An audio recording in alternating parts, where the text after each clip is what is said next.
It says we're going live. We're live. Okay, folks. We appreciate your patience once more. I'm just gonna come clean and say I had a bit of a lazy afternoon laying up watching YouTube videos when it should have been MJ, get up. But when you're half awake, are you gonna get up? It's like, no, bed comfortable, bed warm, and oh look, I'm the United States champion. Oh, there's my girlfriend, Tori Wilson, come here right now. As you do when you're half awake, you're like, in Liz's case, it's like, don't want to sleep. Hello, my husband, Vin Diesel, how you doing? Don't tell that to Oni. And then and then later, have like you hear like a fully awake like Vin who? It's like, damn it, honey, I was sleeping. I was having another night's dream. Hello to Gwen. Hello to Sean. Oh, Gwen's had a new avatar. Nice. Some of the topics have been kind of put together on the fly this evening, folks, because again, that's me not doing what I should have done and actually get myself organized during the week. But it's been one of those things happen. Life works in mysterious ways. That's chaos theory. Gwyn says, have had constant snow where I live. It's exciting. Lucky. We pretty much here. We're just north of where I'm just north of where you are, MJ, and we had a bit of snow yesterday, but not so much today. Cool. A little bit has happened in the last week. We've seen the prologue for Jurassic World Dominion show up, which was originally just reserved to see Fast and Furious 9. Yes, to see, I suppose, in theatre, because you can't say in store, because cinema's not a store, unless you're looking online. That's a different story. But it's just to set up the prologue of the origin of the DNA, the origin of the T-Rex, which we'll get into. I broke a promise. 4 months ago, I swore blindly I wouldn't watch Masters of the Universe Revelations Part 2 because of the rather poor presentation with regards to writing and the representation of Tila, also known as Jen Eric.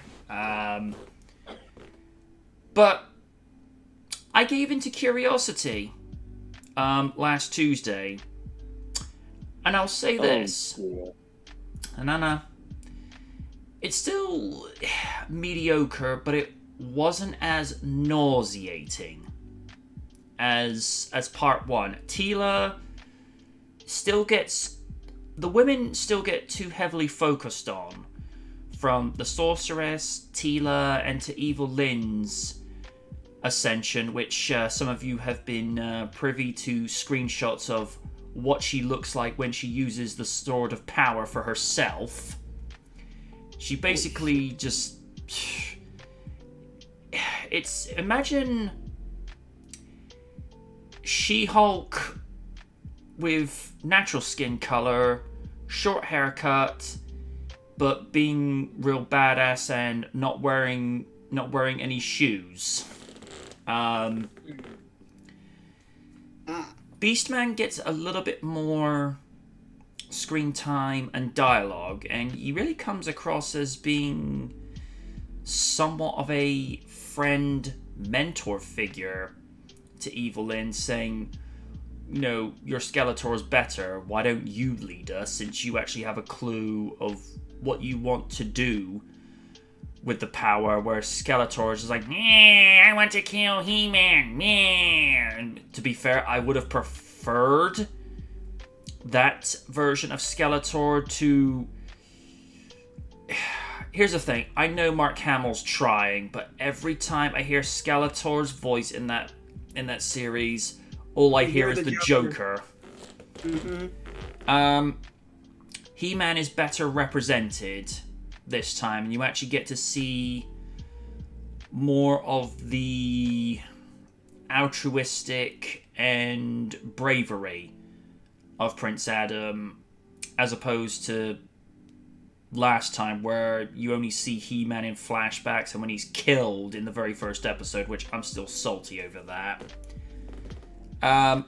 Orko's brought back, but he's actually living up to his full potential, and I noticed a couple of very subtle nods to the fans. Number one, the little sound effect that was used whenever Orko would teleport in the 80s series is actually used, which I thought, okay, saw what you did there. And the line of Man-at-Arms is feeling man-y emotions. I'm like, okay, saw what you did there. And I liked how they cleverly worked in the opening premise from the original TV series where Adam would say, I am Adam, Prince of Eternia, defenders of the secrets of Castle Grayskull, and here's my fearless friend, Cringer, to which Cringer just leaps out of the shadows and just starts going after Beastman. I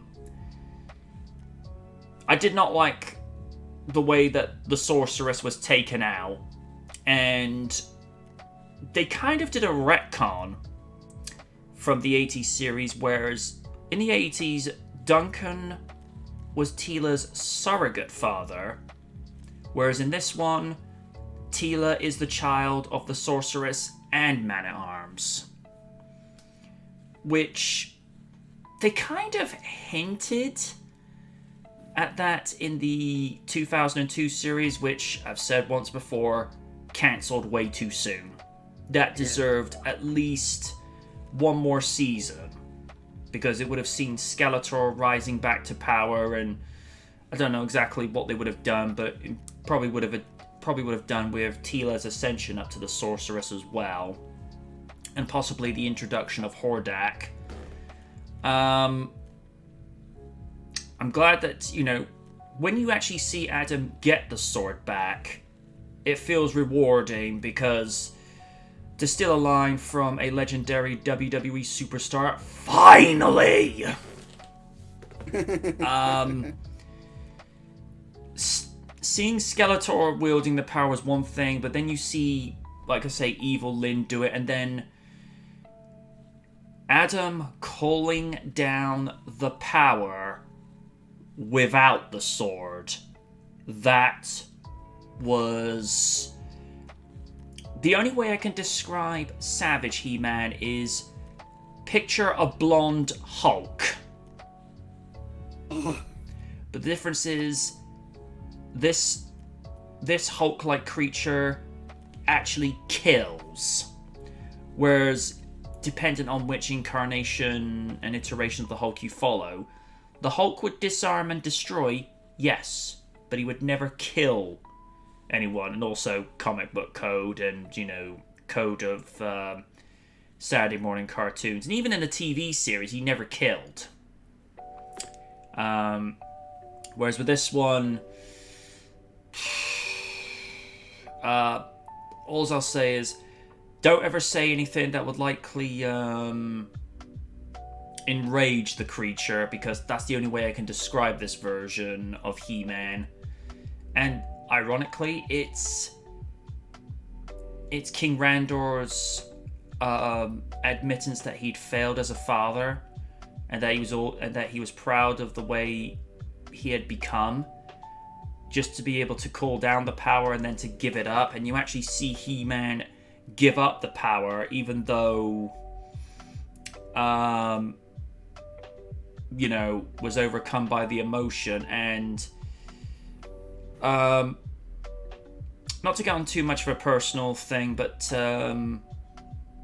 I did get caught up in the emotion when his mother, Queen Marlena, and him reunite, because I I think for anybody who's ever lost a parent, you envy that situation, and it was actually nice to see. It was actually nice to see Alicia Silverstone get a lot more dialogue, whereas before she only had like maybe 2 or 3 lines in the first episode. And there's a nice little quirky moment where He-Man gets plastered on the windshield of Marlena's Wing Raider. He goes, "Hi, Mom, can you drop me off at the battlefield?" "Sure, son, but don't be late for dinner." Which I thought, okay. I like that. That's a nice little quirk there. But even though it still featured too heavily on Evil Lynn and Tila respectively, you actually got to see a little bit of damage control. So, Mr. Smith, you're not completely forgiven, but I think you responded to to what you had done previously, and you're like, oh shit, I best fix some things, otherwise Master Raiden will come at me with a ton load of L's. Too late. But nah, if you haven't seen part 2, it's still going to not live up to the majesty of what was the 2002 series, but it does a significant job of repairing the damage, and the moments where even Evil Lynn goes to Mary Sue levels, courtesy of the Sword of Power, she's able to open up a hole in time and space between Eternia and Preternia, which is their equivalent of heaven, and she kills everyone up there, and I'm like, bleh. I just looked at them like, okay. If you and Tila weren't Mary Sue's before, you've definitely gone there now. And at the end, when Skeletor returns to Snake Mountain and taking out Triclops' religion of the Motherboard, still can't believe that's a thing, the Motherboard statue starts to come to life, but takes on the form of the departed sorceress, mechanizes Skeletor, so think roboticization from Sonic Sat-AM. But at the top of the statue, the symbol of Hordak. So they're hinting at a 3rd season. Whether it will come to fruition, I don't know. But I think, like I say, this 2nd season does a much credible, and I'm being somewhat generous with that, at trying to fix things, as opposed to part 1, where, let's call it for what it is, Kevin Smith and the writers took a giant crap over the fans and the legacy of the 80s series, which was not what we went in for, because we just wanted to see similar sort of stories from the 80s series, but told from a much more adult perspective. It does the adult perspective, but it's just like, oh, we need to take He-Man out, so we should make Tila the new He-Man. We have a thing called She-Ra. We don't need Exactly, a much better series. And here's the thing. Here's the thing that I noticed with the She-Ra series. They did a better job with regards to diversity, because they didn't shove it in your face. Whereas with this one, they weren't just shoving it in your face. They were trying to bulldoze it into your face. Be like, are you the masterful? Now. It's like, excuse me, are you the evil genius that is the Cyber-Raiden? Oh, why yes, my reputation supersedes me. Oh, we have all this diversity at your door. Oh, no, borders up the door. It's like, none of that. No. Just reminds me of a sketch on Family Guy where a woman is trying to tell her partner how much she loves her dog, to the point where he stuffs it down his throat. Yes, yes, I remember that sketch. Samesies. So, yeah. If they could actually build upon what they did with part 2, if there is going to be a part 3, try to balance out. Because they claim they want equality, so, actually put more emphasis back on He-Man, because this is what the franchise is based on, He-Man versus Skeletor. I mean, I'm glad that Evil Lyn got some decent character building and what have you, but it'd be like having a Ninja Turtles TV series, but instead it focuses on Irma. You see how it doesn't correlate? Mm-hmm. So, yeah. I'm just going to read some comments real quick. Dan says, "Hey MJ, what are your thoughts on WWE Smash Clone Multiverses? I haven't seen it yet." Sean went to the cinema for the first time to see Sonic, saw the new Ghostbusters, and it was good. Dan says, "Evil Lyn with the sword reminds me of Zarya from Overwatch." Yeah, I kind of get that too. Unpopular opinion, I think Mark Hamill was miscast as Skeletor in Revelations, and he brings nothing unique in his portrayal of the role. Yeah, I'd have to agree with that. And that's the T. Mm-hmm. If anything, what they should have done, either get Benjamin Diskin from the CG series that they're also doing, or bring back the guy that they had from 2002. Because he was more than decent. I think the reason that they picked Mark Hamill is because it's Mark Hamill, and Because Mark Hamill's name holds weight in Hollywood. exactly. Sean says, at least He-Man Hulk still had his pants. Thank gosh for that. Yeah. Whoa. Oh, no, thank you.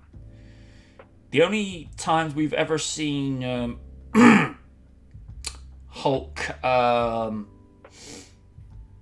or Bear Hulk was the end of the dogfight in the 2003 movie. And to be fair, even though it was him bearing his all, you weren't really seeing anything so explicit, whereas with Thor Ragnarok, it was like, oh! Like, no, I don't want to see that. No. That was hilarious. Now, personally, I'd like to see She-Hulk butt, but that's a different connotation. Yeah. Also, I'm not going to say it, but DeviantArt has some interesting visual representations of what they think that would look like. Look at that at your own leisure. I am not posting links here. Yeah, no. I think I'm good. And also, Sorry. And also, here's a thing in comic books. Can we stop it with this notion of trying to make She-Hulk look like a man? That really doesn't do anything. No.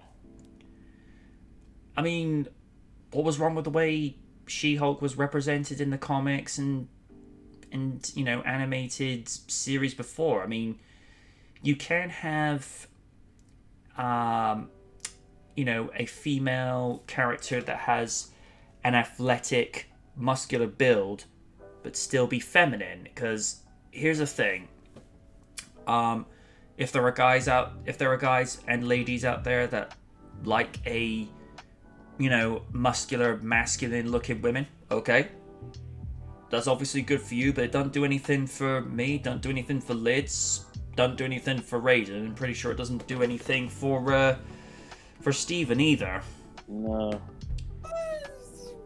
Well, it doesn't do anything for me. It's fine.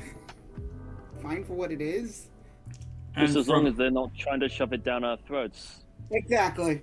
And from what little we've seen of Tatiana Maslany from the teaser for the She-Hulk TV series, I think they've gone for the athletically toned template again, because while She-Hulk doesn't have her cousin's brute strength, she makes up for it in agility, which is, and also the sass, which, from what little we've seen from that teaser, Tatiana's gonna bring it. Also, I'm not sure if any of you noticed, but from the trailer, it almost looked as if at one point she actually broke the fourth wall. She did. Yeah, when Maybe they I'm looking too much into it.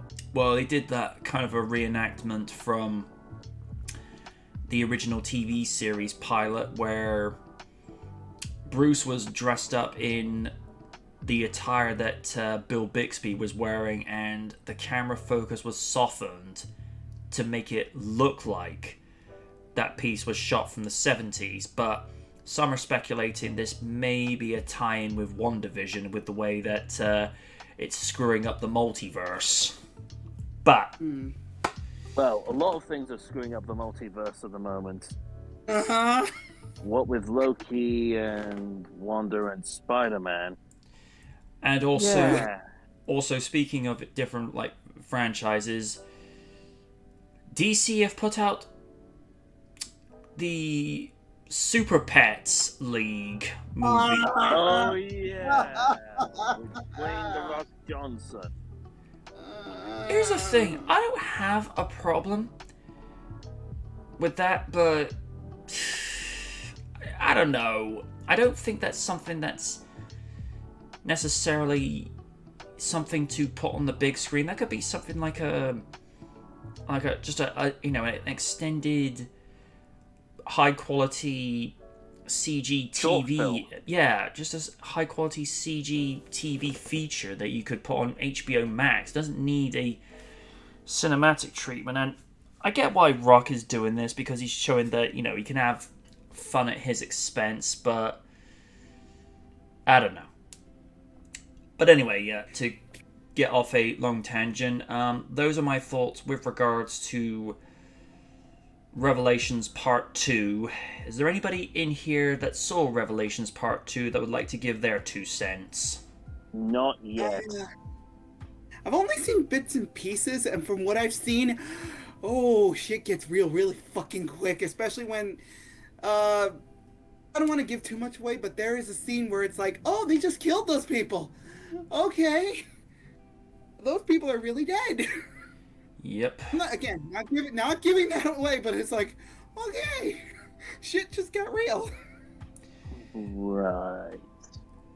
Gwyn's just asked, has anyone seen the new Jungle Cruise? Nope, and I don't plan to. Nope. Not really my cup of tea. Not got it in my cinema at the moment. And when I say my cinema, I mean the cinema that I work at. Did Raiden see Revelations Part 2, or did you pass on it? Listen, even with the double toasted review, sounds cool, but no dice for me. I'm kind of staying away from it. Okay. We'll move on to... Hang on. Would help if I could spell properly. We now move on to what we saw with the prologue for Jurassic World Dominion. Yes. I'm going to be honest.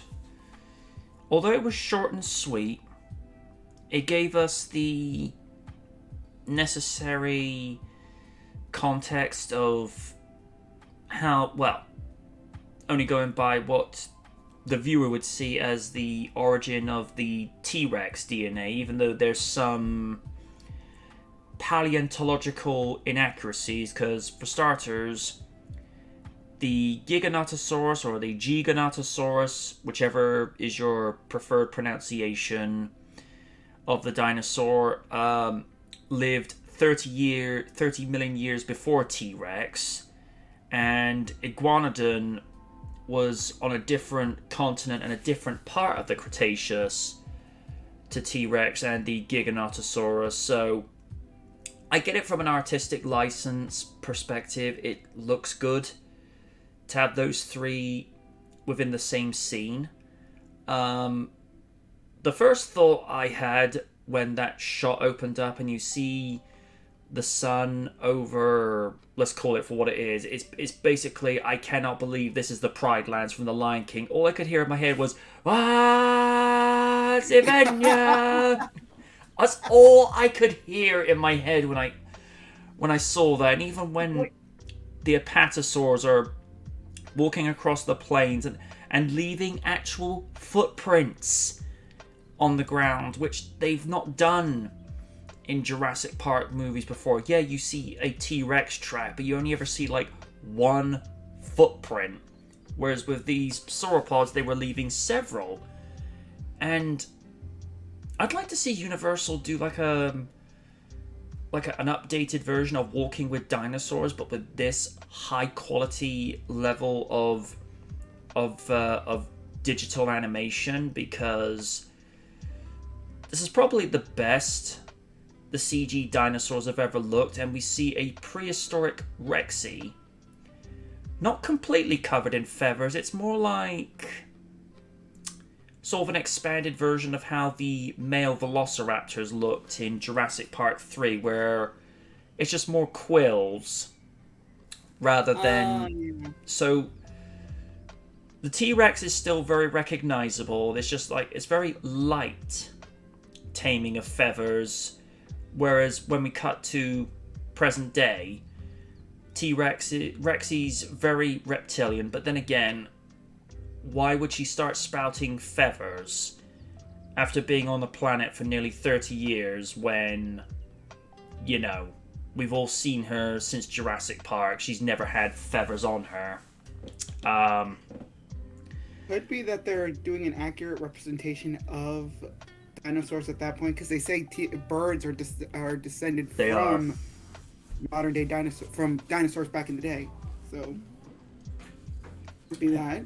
Heck, even crocodiles and alligators have more in common with birds and reptiles, because both of them have air sacs in their bodies, which allows them to, you know, make high speed moves when required for longer. Because, you know, birds like the emus, the ostrich have air sacs which is able to pump more blood and oxygen into the heart. So, you know, that's the same is true for probably small theropod dinosaurs, because they actually had like a really well preserved fossil of not necessarily a theropod dinosaur, but it was one that was, you know, like a duck-billed one. And the heart was so preserved, they could actually see the air sacs still relatively preserved. So we know that dinosaurs had this. Whether the brachiosaurs or ceratopsian species had them, it's hard to say. But when it cuts to 65 million years later, you can see that, you know, the local authorities are not taking it lightly with Rexy running wild out in the wilderness. It's like, hey, you know, bears and mountain lions are already endangered species because of poachers. We don't want this prehistoric predator coming on and adding to the list. And the way she comes into the drive-in, I could just imagine like somebody, if it was like a 3D presentation, it's like, wow, this 3D shit's coming on real leaps and bounds. There's actually a walking dinosaur coming along here, actually flipping cars over. It's going to be interesting to see what the rest of the movie offers, because apparently the likes of Goldblum, Neil, and Dern are going to meet up with Chris Pratt's team near the end of the movie, and apparently the word is like, you know, like the best money shot with regards to like an iconic image will be them looking at all of them looking up at Rexy. As to how that'll culminate, I don't know. But they're basically two different teams at the opposite end, and there are some that are going to be speculating that Malcolm's going to kick off against blanking. Going to be, he's going to be kicking off on Claire Danes, saying, "Oh, how can you, how can you, how to try and save these animals now they're on the mainland running amok, this, that." So there's going to be a conflict of interest, and of course you're going to get Sam, going to get Alan Grant and Ellie being sort of neutral in the middle. It's like, yeah, they shouldn't be on the mainland, but we've got to deal with it. And apparently, Grant is going to be running again like he was in his last two appearances. And keep in mind, Sam Neill is in his early 70s now. So he probably would have had to have trained a lot longer for this. I mean, it was one thing with Jurassic Park 3 because he was in his early 50s, and to be fair, I think like with any athletic background, if you're able to get enough time to prep, you can still, put in a good performance. It just means you've got to rest longer, because here's the thing, this is the thing that nobody wants to hear: as you get older, your metabolism is not what it once was, and your recovery rate is a lot longer. But if you train properly and get the necessary rest, you should be able to do fine. So I'd be interested to see what he's able to do. And from what we've heard, this will be the last movie to feature the original trio. What that means in the context of that, I don't know. But we're going to have to wait and see. And it does make me question, how is Blue going to figure into this?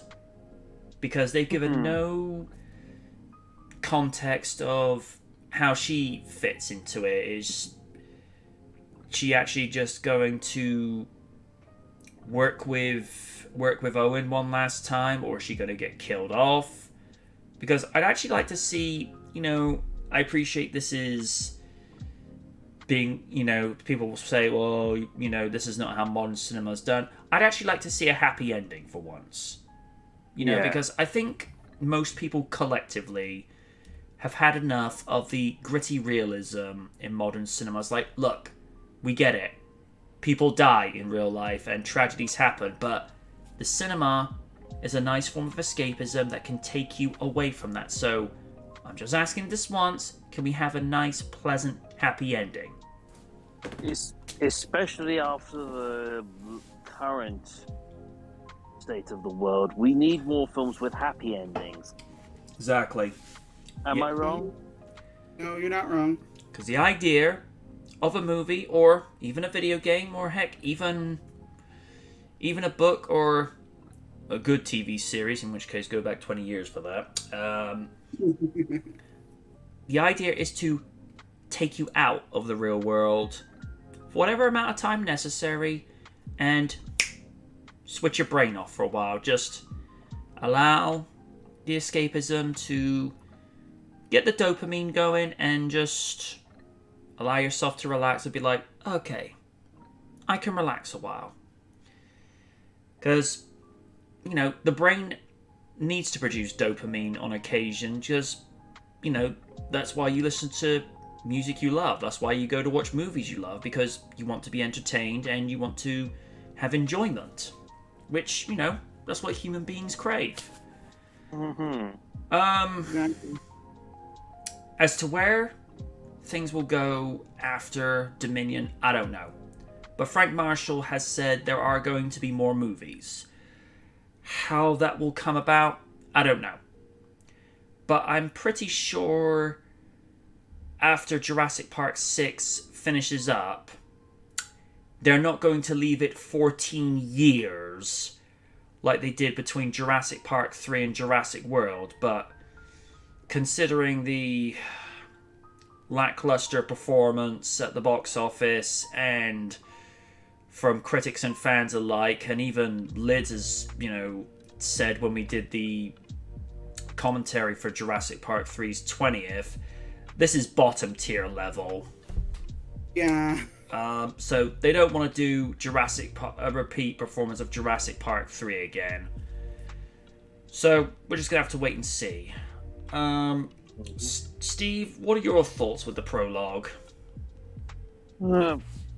Interesting to see what their take on the prehistoric world was like, and to follow on what you said with the fact that most of the dinosaurs appeared in different continents and at different times.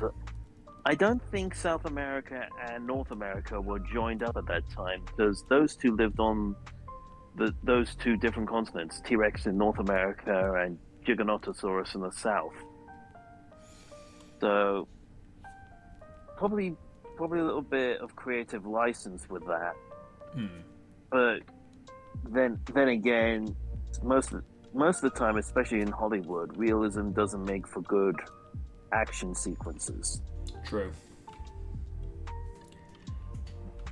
Well, it's interesting to see in terms of how they're trying to manage dinosaur control, because from what we saw earlier with the Battle of Big Rock short film, it shows that not only predatory dinosaurs are now considered threatening, but even some of the herbivores, like with the Stegosaurus knocking a car off I think it was a mountain ramp.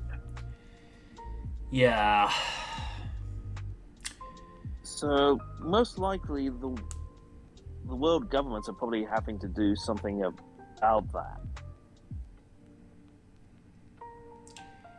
It wouldn't really surprise me if they did something similar to what they did in the campaign for Jurassic World Evolution 2, where they actually set up, I suppose, compounds, for want of a better word, where any dinosaur that's been out in the wild, they get tranked and then, taken to what is a their own particular nature reserve, so that they're not going to upset the natural balance not going to upset the natural balance of the other ecosystem that's there. With, like I say, things like mountain lions, bears. Are wolves still a thing in America, or is that mainly coyotes? Yeah. There are wolves, but they're nature preserves, I believe. Ah, okay. And also on off topic, there is a sort of a thing called a coyote wolf hybrid. Apparently, those have started popping up in America. I did hear at one time. This might be about 10 or 15 years ago, some people were actually pondering the idea of reintroducing wolves into Scotland's wildlife, and I'm like, I don't know about that. I get what they're trying to do, because rewilding. I get what they're trying to do in actually preserving the species of that particular canine species, but sometimes if you reintroduce wildlife like that, again, it goes back to what's happening in the current storyline of the Jurassic Park franchise. You have a T-Rex roaming through the Californian, Fernwood Forest. That's going to upset a few things. So, yet again, it reminds me of another scenario which we've got here in the Forest of Dean area. Because apparently wild boars are on occasion run rampant around some of the suburbs. And they are known to do a lot of damage and even attack people. Well, I think it's like that from any animal species. If it doesn't recognize you as either friend or foe, it's just acting defensively, because it's like, well, hang on, I don't know you, I don't know what you're going to do, so I'm just going to drive you out of the area. So yeah, that'll prove interesting, although I'm more concerned with regards to what those horrible compies will do. Ugh. Oh, those are nasty. I think the one that got me was when they were showing in between the credits of Battle at Big Rock, is when the compies are going after a little girl on the farmland, and the guy's just like filming with his phone. It's like, excuse me, why aren't you intervening? It's like, what the fuck? yeah, that. Like, World Star, even the small child, like, no. I mean, do we not? Have we forgotten about what happened to the little British girl on at the beginning of The Lost World? I mean, these things do not mess around. And considering it has been confirmed in canon, they do have a venomous bite. Oh no. I mean, it's one thing dealing with a T-Rex, an Allosaur, a Carnotaurus, and even a Velociraptor, because there's something you can see coming. But compies, considering they're smaller than a chicken, it's like, because they can get through, cracks in the walls, which is probably how... Which is probably how, that baby got killed in the original book, when the nurse goes to check on the baby, and you can actually see from the artwork that was provided to Clayton Fioriti of how... Yeah. Oh, dear. No. It's often said, death is least funny when it happens to a child. They're not wrong. Mm-hmm. I'm worried one of these days, if someone ever decides to reboot the first movie, they're going to go full on with the adaptation of the book. The book has some really dark horrors, particularly with Dennis Nedry's death. Mm-hmm. But probably just as well they didn't go full way with the book, because we wouldn't have got Hammond in the sequel. Sorry. Yeah, we wouldn't have got Hammond in the sequel, and they kind of reveal during Jurassic World Evolution 2 that sometime before Jurassic Park 3, Hammond actually died. So the situation where you see him hooked up to a heart monitor machine in his bedroom, that wasn't just for show. He really was not in good health. But considering what had happened with Jurassic Park, sometimes traumatic experiences will take a toll on your health. So yeah. Lids, did you see the prologue? Actually, no, I didn't. It's like, as soon as I saw, I'm like, yeah, no spoilers, just walk away. Fair enough. No offense, no disrespect. It's just, yeah, I kind of don't want to be spoiled on that. Fair enough. And to our own Velociraptor, Raptor Raiden, what were your thoughts on it if you saw it? Say that again, man. You're a bit quiet there. Yeah, I kind of don't want to see anything yet. Don't want to be spoiled. Just want to wait till things. Fair enough. Fair enough. Although I hear that part of that sequence won't actually feature in the actual film. That's interesting. Not actually sure which part it was or how true it was, but I think it was said by one of the producers of the movie. Okay. Alright. And we go from something pleasant to we're revisiting this thing again. Ernie Hudson explains why the Ghostbusters reboot fell short with fans. Because it sucked. There, I said it. Ernie believes the Ghostbusters movie released in 2016 would have been more accepted by the fans if it wasn't a complete reboot. I'm already in agreement with this. Yeah. The success of the recent release of Ghostbusters Afterlife in theaters might have some fans wondering what exactly went wrong with the previous reboot dubbed Ghostbusters Answer the Call, that was released in 2016. Directed by Paul Take This L. Feig, that movie served as a fresh reboot by restarting the story from scratch, ignoring the original movies, from director Ivan Reitman. It reimagined its four leads with Melissa McCarthy, Kate McKinnon, Leslie Jones, and Kristen Wiig, who I would argue Kristen Wiig was the only one who was really trying. Unfortunately, fans were sending the message long before the movie was even released that it wasn't going to be accepted with open arms. Its trailer drew an immense amount of criticism, setting a record for the most disliked movie trailer on YouTube. Whilst Ghostbusters Answer the Call does have its supporters who feel the standalone title has its place in the series, no it doesn't, it's safe to say that most longtime Ghostbusters fans did not get on board. We did not.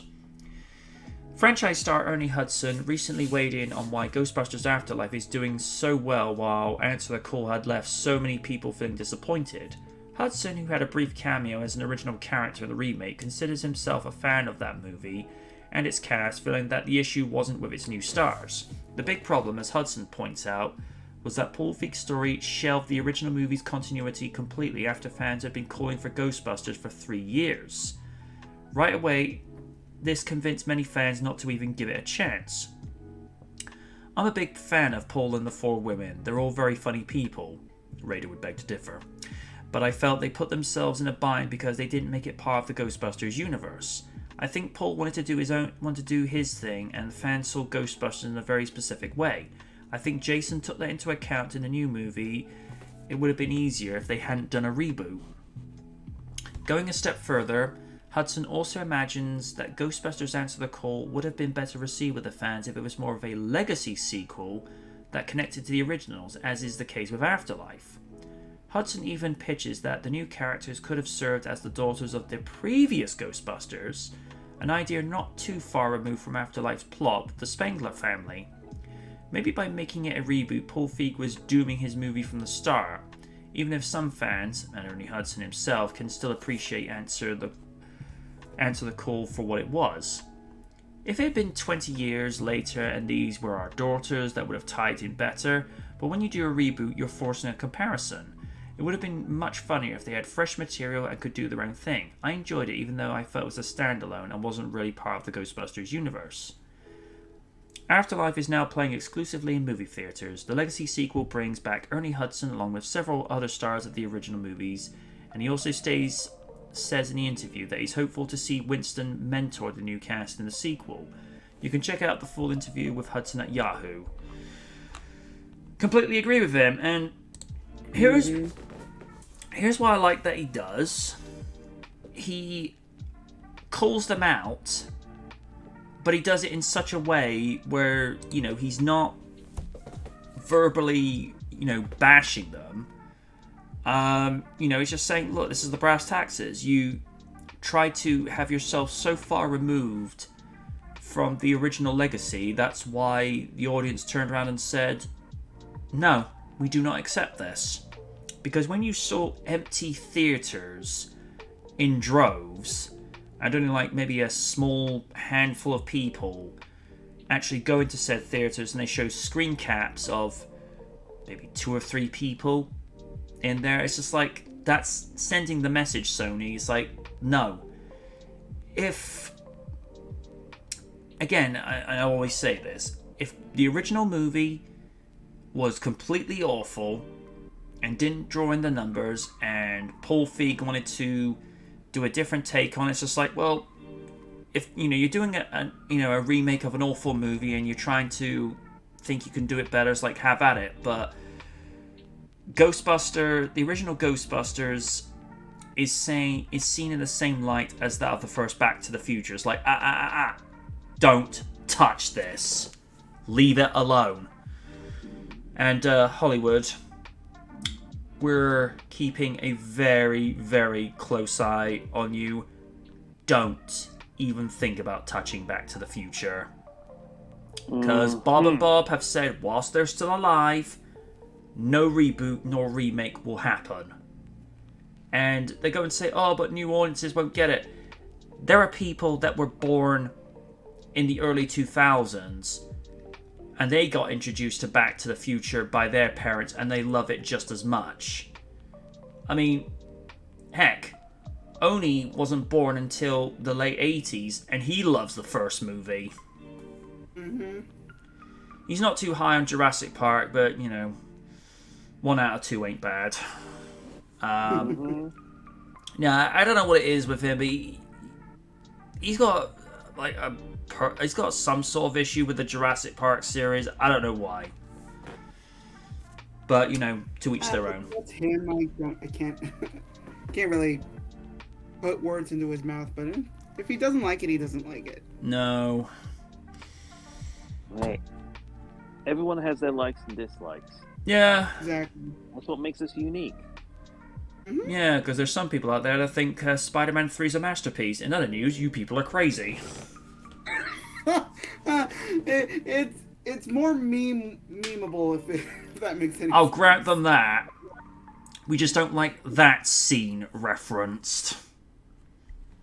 Ugh. No. Imagine Oni was doing that up in the street, Huddy! Come over here! No! But I'm He starts doing that dance out of the store and pulling his arm. No, none of that. But I'm trying to be smooth, smooth and jivey, Oni. It's oh good lord.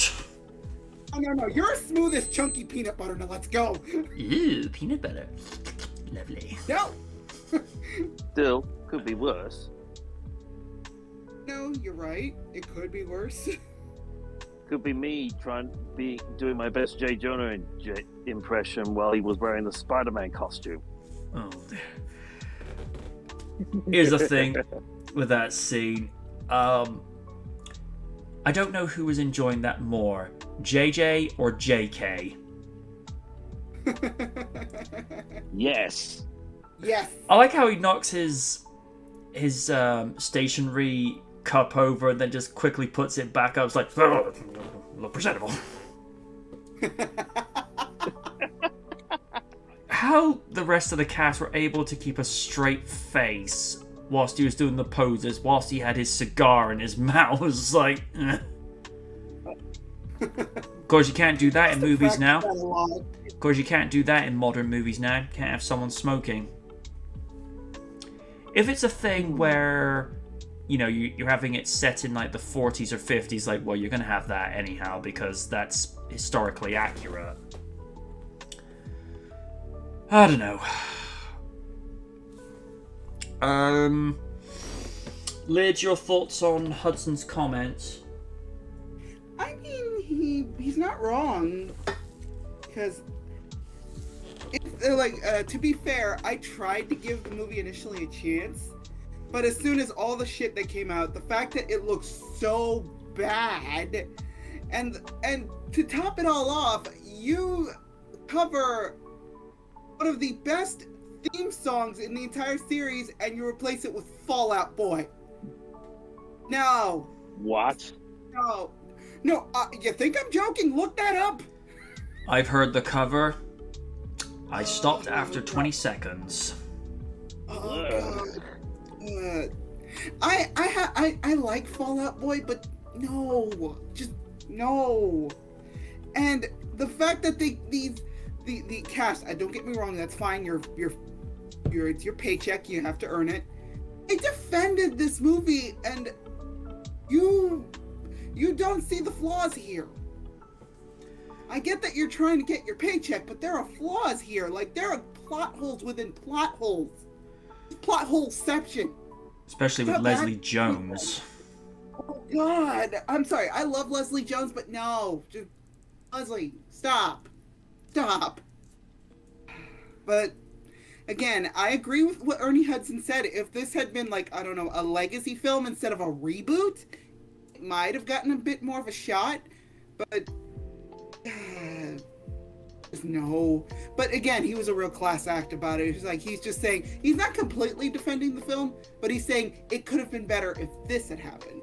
And the four ladies being daughters of the original Ghostbusters actually would have made sense. I originally thought that was the case, what they were going with.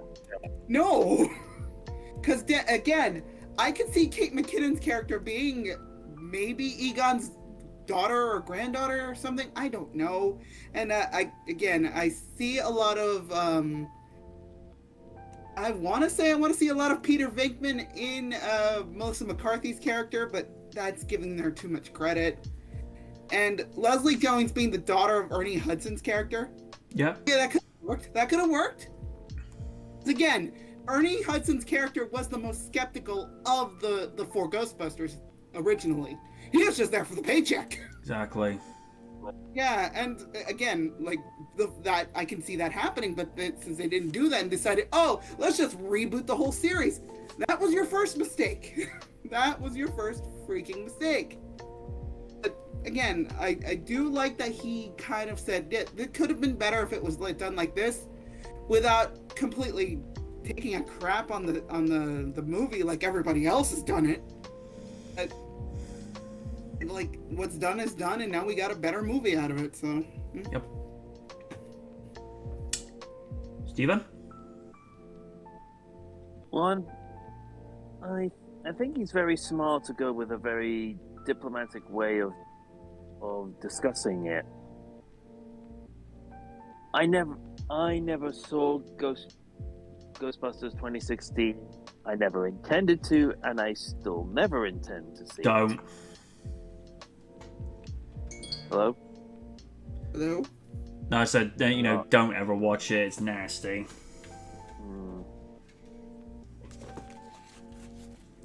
Sorry, I've got really bad connections on my end. Okay. I think overall, it's just such an enigma to me. I just don't know what to say other than that. I feel ya. Raiden.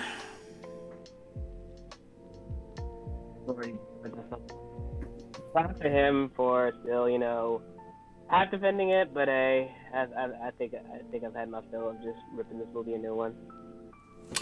Fair enough. Yeah, we all have. Fair enough. Right. Still sticking with Ernie Hudson a minute. Mm-hmm. See, hang on. Ernie Hudson wants Winston to be a mentor in Ghostbusters Afterlife sequel. With Afterlife leaving the door open for a sequel, Ernie Hudson says Winston Zeddemore becoming a mentor would be a good way to go. Afterlife has defied critics' expectations to be a huge hit since its release last week. Yes! Yes! Yes! Mm-hmm. Delivering a Ghostbusters movie that the fans of the franchise have waited over 30 years for, bringing together a new set of characters, the legacy of the 84 movie and the original team. The combination has proved irresistible for those who have been glad to bust the memory of the 2016 reboot, which could have been a well-received movie in its own right if it had not attempted to cash in on the Ghostbusters name. And the question now is, warning, spoiler alerts ahead, will there be another sequel following the post-credit scenes? Ernie Hudson would like to think so and could see the old team mentoring a new group of Busters. For anyone who is an avid fan of the franchise, it has been well documented that Hudson's character of Winston Zeddemore was supposed to have a much bigger role in the 84 movie, until a script change meant that many of his early lines were instead taken over by the other members of the team, and he didn't make an appearance until after the first ghost had been busted. When it comes to Afterlife, Jason Reitman seems to have gone some way to rectify that miscarriage of justice for the character by setting him up as a potential guardian of the Ghostbusters legacy in the second post-credit scene. It's almost comforting, he says in an interview with Yahoo. This movie has been such a big part of my life for almost 40 years. It's something I've never been able to get away from. Not that I've tried. But the fans have always kept Winston at the forefront and really connected to him. To be on the set and to see the guys in the jumpsuits, Sigourney Weaver, Annie Potts, and to meet this new cast, I realise this is something that's going to move into the future. It's nice to see it have it finally resolved. Talking about his role in the 84 movie was set behind the three big-name comedy stars. He continued, I've had several conversations with Ivan about it and his recollection is very different to mine. Now that I'm older, I understand that the studio wanted to make sure the guys they'd invested a lot of money into had things to play with, so all of my best bits were given to other people. But for me as an actor, it was really devastating. Winston had all his military training. He was the sensible guy who held things together. Winston was military. Oh, that kind of makes sense. When the script changed, it was an adjustment. Bill, Dan, and Harold were so inviting and welcoming, but while I don't know this for a fact, it felt like the studio always wanted to make sure it was the three guys on the posters. It was the fans who really embraced Winston. I've talked to a few people at the studio who felt almost a little surprised by that. I credit the fans for forcing me to take another look at Ghostbusters. When it comes to a fourth movie, Hudson believes that a new film is being written, and although he's not sure about the original cast could be major players, there are ways that could work. Clearly it's a new families movie, so I don't know if any of the old Ghostbusters can be major players, but being involved as mentors in some way would be a lot of fun. Winston clearly seems to set up to be a part of that. He understands Ghostbusters better than anyone. He's almost like Sam Jackson's character Nick Fury in the Marvel Universe. Whatever comes out of it, I'd love to see Winston connected to it. The problem is, for Winston to be like Sam Jackson, you've got to drop a couple of F-bombs and just be like Sam Jackson saying controversial stuff and what have you. And apparently they're making a new Billy the Kid movie for a new Western. That's interesting. Oh, and J.K. Simmons is coming back as Jim Gordon. Nice. Neat. I'd actually like to see Winston come back in as as they say, like the mentor figure, because that could really work well, because they need someone there that has that down-to-earth, common sense, practical wisdom. And for those that have not seen the post-credits, he basically alludes that he's very wealthy. And he would actually like to see Ghostbusters as a business brought back, and you even see the rusted out Ecto 1 being brought into the firehouse, and the containment grid is still active. So, what that would mean for a fourth movie, whether it's set 3 or 4 years into the future, where the two Spengler grandchildren come in and say, "Give me my proton pack, I'm going to go make my grandfather proud again," or words to that effect. It'd be nice to see that, and to have the original surviving cast in as not necessarily acting as backup Ghostbusters, because let's be real, as we said quite a few times, they're not getting any younger. Ernie Hudson looks great for his age. Dan, okay. Bill, oof. Get some sleep, dude. Seriously. I think they would probably more act as supporting players, so that they're brought in as and when they're needed to, like a reward for the fans. Like, let's say there's a movie where Raiden becomes the new Blade, and towards the end you see the original Blade and Wesley Snipes show up. That's like a little reward for the fans, like, hey, there's the OG. And like Raiden, like, all vamped, like going, my vamp.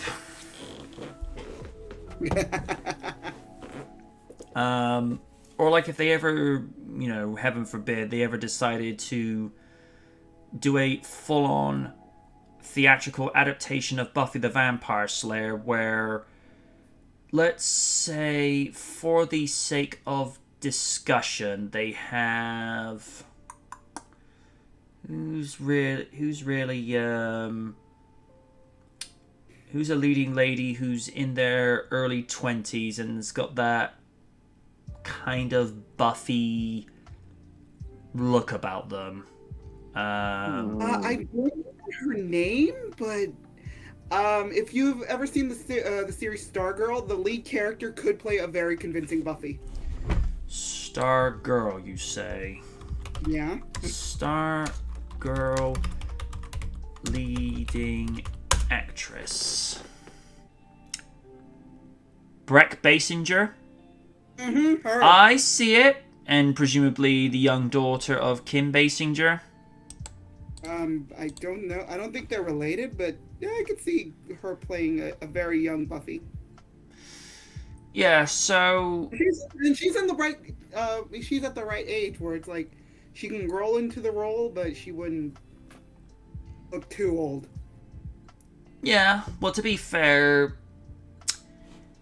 most people. I mean, if you look at Tobey Maguire as an example, he was 28 when he first took on the role of Peter Parker, but because of the way he looks after himself, he looks at least 10 years. He looked 10 years younger than what he was supposed to be, and similar thing with Andrew Garfield when he took on the role of Spidey. So yeah, I could see Breck taking, playing a late teen or a female protagonist in her early 20s. So imagine like they have her as Buffy Summers, and then towards like the third act you see Sarah Michelle Gellar step in as a previous Slayer, and that's like a sort of a nice nod and wink to the fans, and to get all the male fans that grew up watching Buffy going hey, and the female audience that grew up watching Sarah's interpretation like my hero.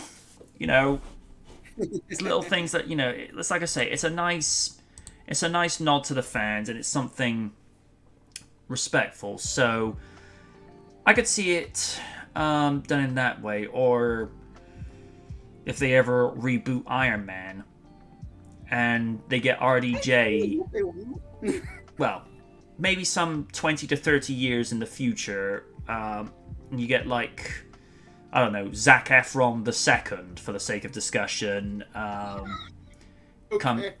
I'm just saying for the sake of discussion, and Gotcha. he comes in, and then you have RDJ step in as like a mechanic, a mentor mechanic and what have you, and the fans go, so what you did there. So yeah, work like that. All I ask is, if they are going to do a sequel, don't leave it 30 years again. Some of us don't have the time nor patience to wait that long. I mean, from what fans that have seen it have said, and of course Stephen as well, the 30-year wait will be worth it. But, and it goes back to what we've said with regards to the gap between Jurassic Park 3 and Jurassic World. I mean, in that context, enough time needed to pass to make people forget about that sour taste in the mouth, but at the same time, you don't want to ever leave it that long again, because the Jurassic Park franchise, it's a bankable franchise. It makes money, and Ghostbusters, when it's been re-released onto DVD, Blu-ray, had the games brought out with the 10th anniversary edition 2 years ago. It makes money, and it's not just because of cartoons as well. Yeah, and it's not just because of nostalgia, because it's a generational franchise in the same context as that of Thunderbirds. Because when the new series came out, can't believe it was 6 years ago, this past Easter. Even grandparents were watching it because they remember the original from the 60s. And when you have, say, 7-year-young Jeff watching with 70-year-old grandfather Martin, they're both enjoying it, because the grandfather is reliving his youth, and little Jeff is getting to see a much more updated, fresh take on the franchise, but still has the basic DNA of the original. And I think that can be done with Ghostbusters as well. The difference is, though, it's not a rebooted franchise. It's a franchise just picking up from where it left off. So that'll be interesting to see. Raiden, what do you make of the idea of Winston being like a Nick Fury character for future sequels? What it's worth, it reminds me of Extreme Ghostbusters when Egon was the mentor for the new generation. So I'm kind of with that idea. So I'm cool. Lids? Same. I could definitely see that, where it's like, I could see the team just leaving out or just having a bit of like a disagreement, and then like his character's like, I'm getting too old for this shit. Because come on, that's everybody's go-to when a mentor figure is dealing with bullshit. It's like, I'm getting too old for this shit.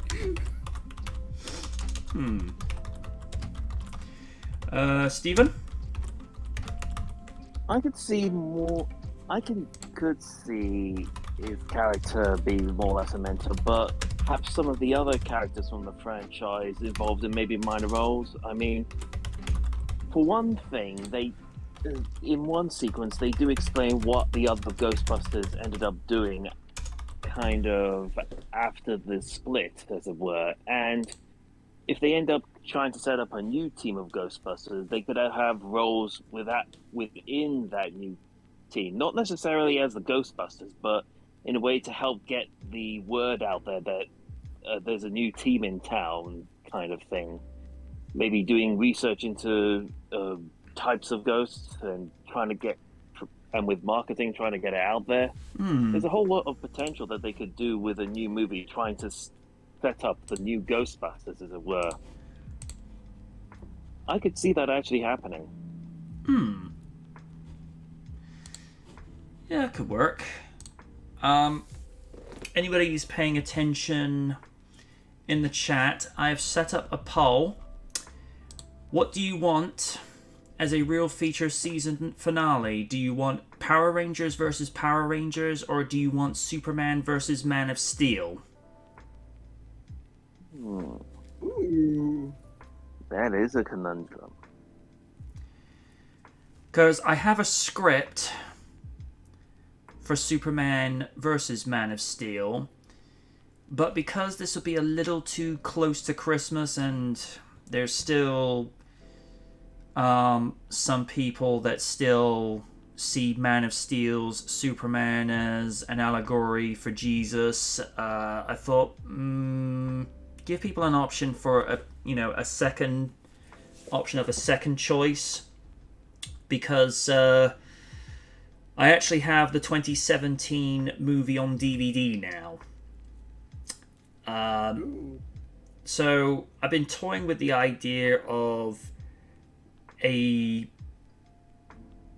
another old versus new with Power Rangers for some time, and because the season finale would be the last Sunday before Christmas, I don't know.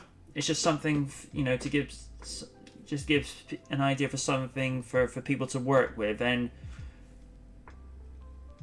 it would take me probably about a week to do a script for 95 versus 2017, because I haven't watched the 2017 movie in ages.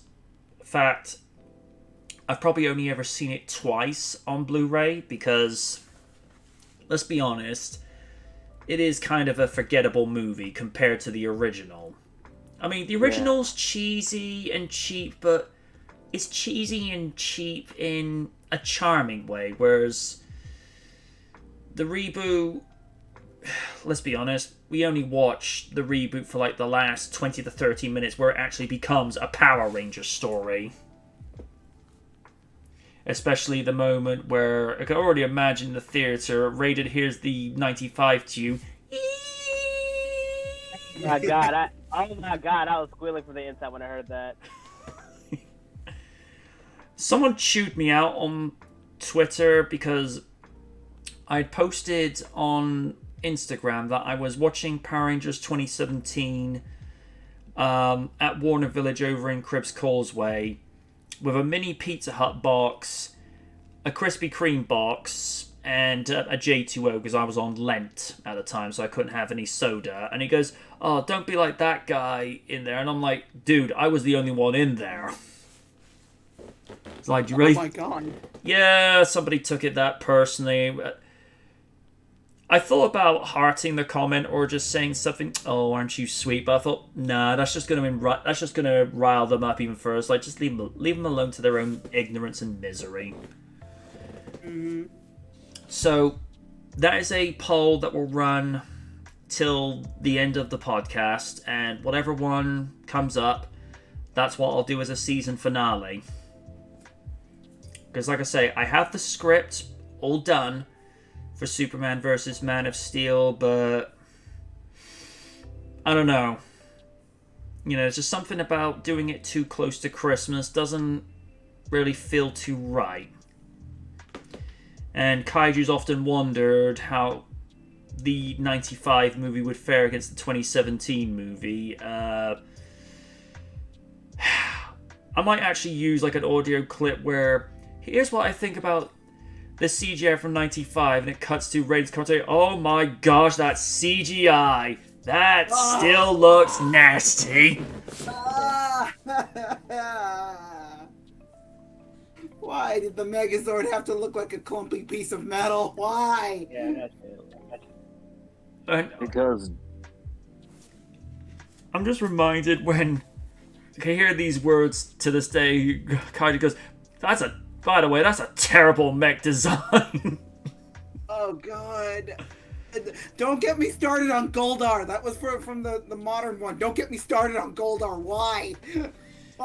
Because fuck you, that's why. That's pretty much it. yeah, Alright, so far that's garnered 2 votes. Before we move on to the next topic, what would you guys prefer to see? I'd actually like to see Power Rangers versus Power Rangers, to be honest. yeah. AMZs. Make that 3. I take it you already voted, Steve. Yes. Alright. I'm just going to grab me a quick drink because in a moment it's the end of Turtle-vember. Yay! Ooh. November. Okay. Okay.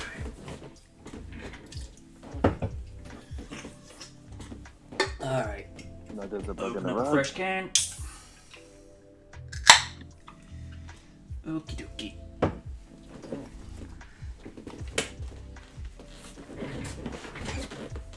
Alrighty.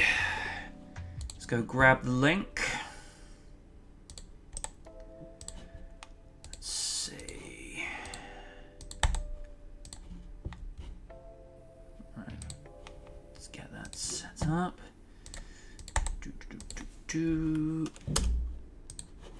Right. Let's turn the hip hop off a moment. Alright, I'm at 0. Give me a second, I have to open Discord. Oh, on my phone. Yay! And let's see. I am at 0, 0.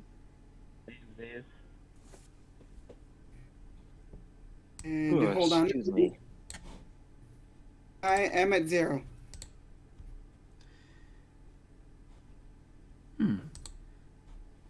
That's interesting. Still only at 360p. I wonder why that is. Just give me a quick second, because fairly sure I actually rendered the thing in HD. Let me just I just hope it's not the tech gremlins and trying to mess things up again.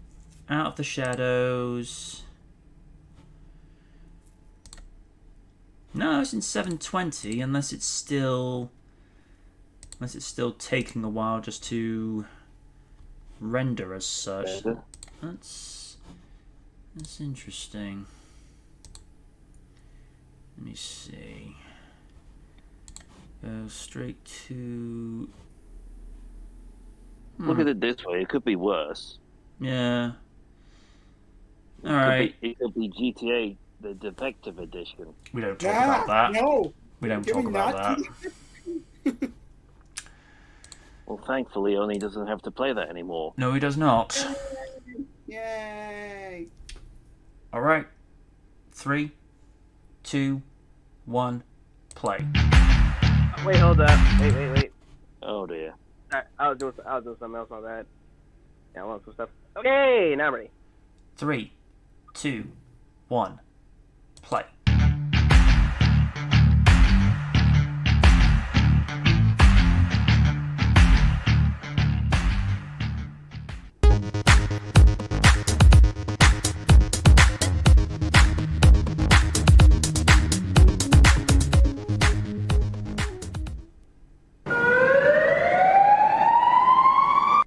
Sequels. We're here again. It's not uncommon to see sequels in rebooted franchises. We've seen this with the Dark Knight trilogy, in which The Dark Knight served as the sequel to 2005's Batman Begins with The Amazing Spider-Man 2, following 2012's The Amazing Spider-Man. And now we come to 2016's Teenage Mutant Ninja Turtles Out of the Shadows, the sequel to the 2014 rebooted movie.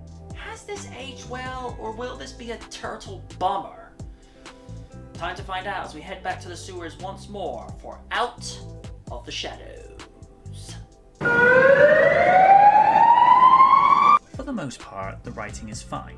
The story really expands on what the brothers have done in the 2 years since the first movie, with them living with the fact that they can't reveal to the city that it was in fact they who defeated the Shredder and not Falcon.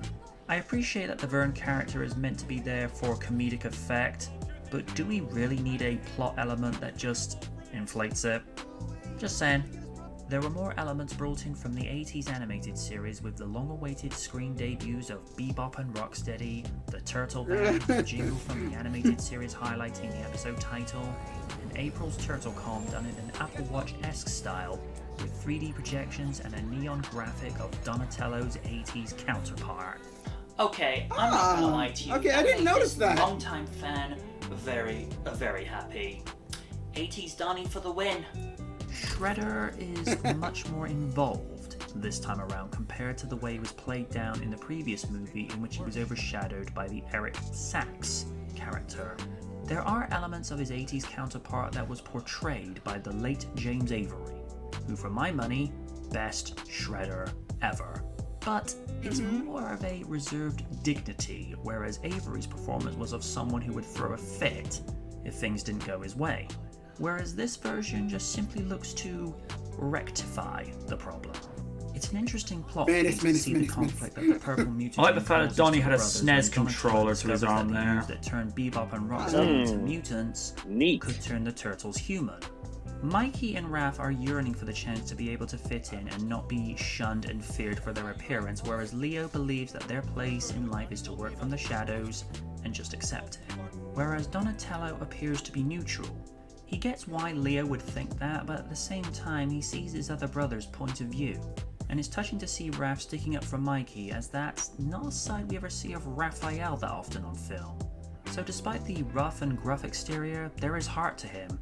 And that, folks, is character development.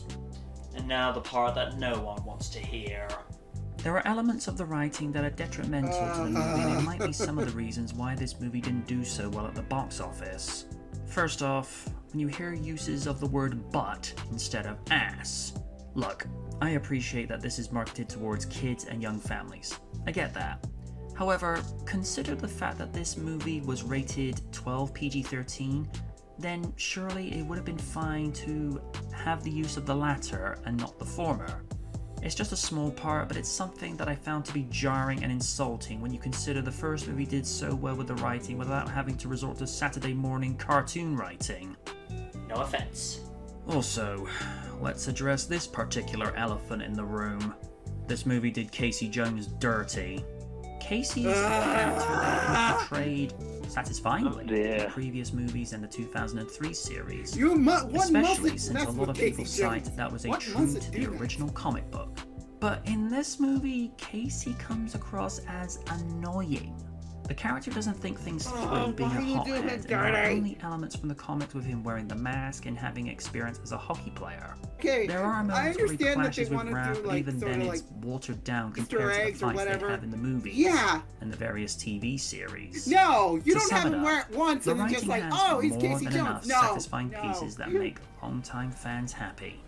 But at the same time, some character aspects and dialogue could have been refined to where it would have been less jarring. Pete voices the de facto leader of the Turtles for the first time, replacing Johnny Knoxville, even though Pete did the mocap. Voice-wise, you don't really notice a difference.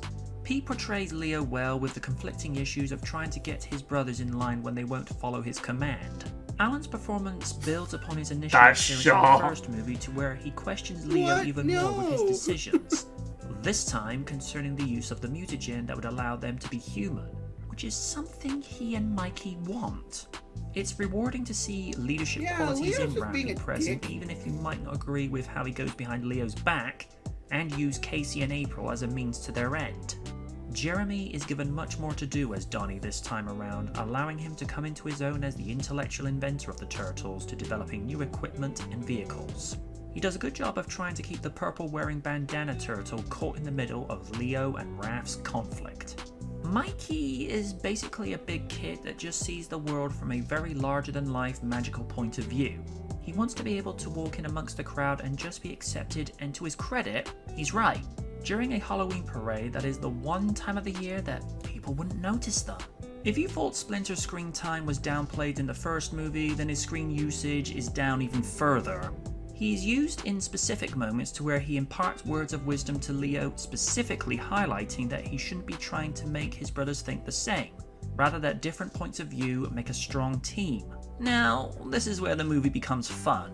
You could tell that Gary was having fun as Bebop with the energy he displayed not only in his human form, but also his mutated form as a warthog. Some have a shame to fame, they lost their head.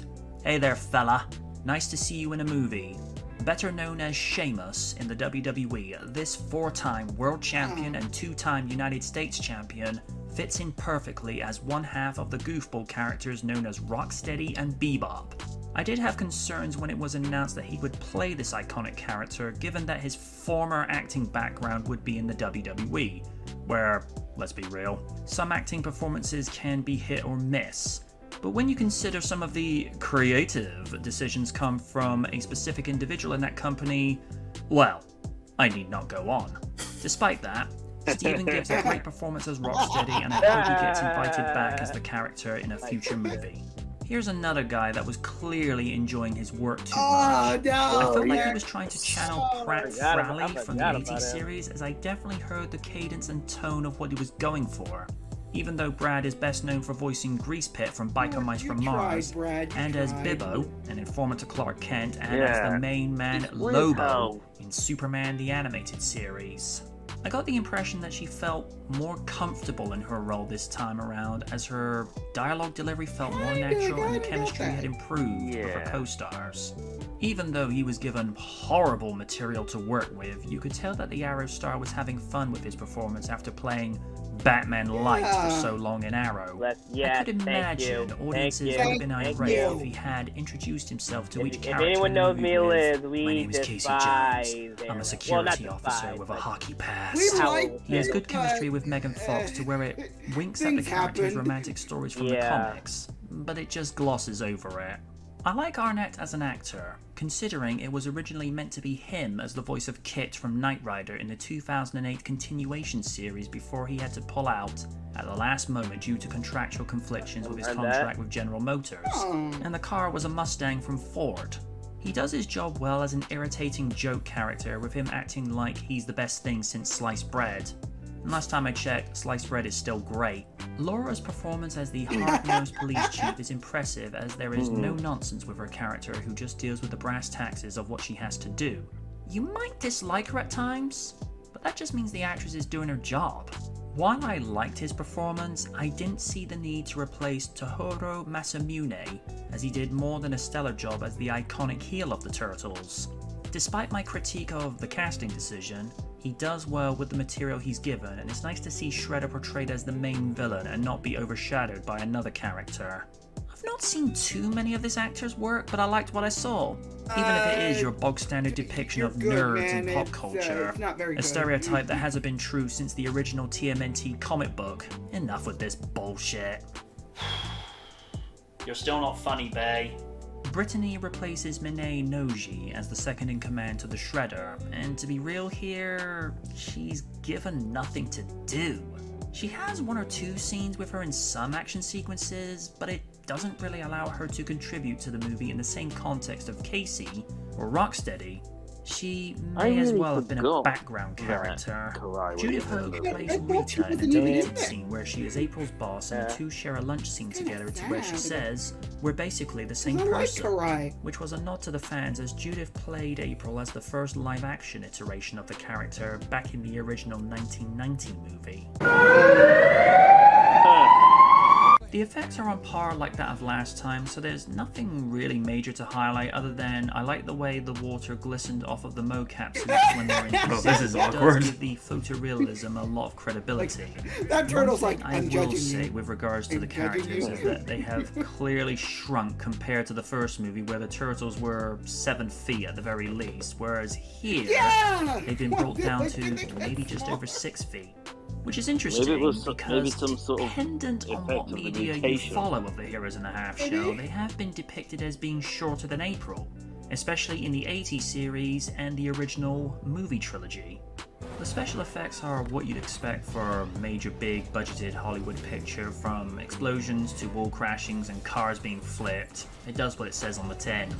The only time I would say that the visual effects lets itself down is the screen time where Well, Krang that's is just present Michael to Bay where in the a nutshell. CG for the character just looks cheap. Steve Jablonsky took over from Steve Tyler, and the score has a slightly different flavour on the basis of being a little more light-hearted compared to the reintroduction in 2014. Scenes that highlight this are when the brothers are at the NBA game in the nosebleed section, literally and figuratively, and when you see them hanging out in the lair. The pieces for the action sequences do their job, including some quirky moments where there is no music when you see Raph plastered against the windshield of a plane waving to the pilots. And to be fair, it's a quirky, awkward moment that sells itself without the music.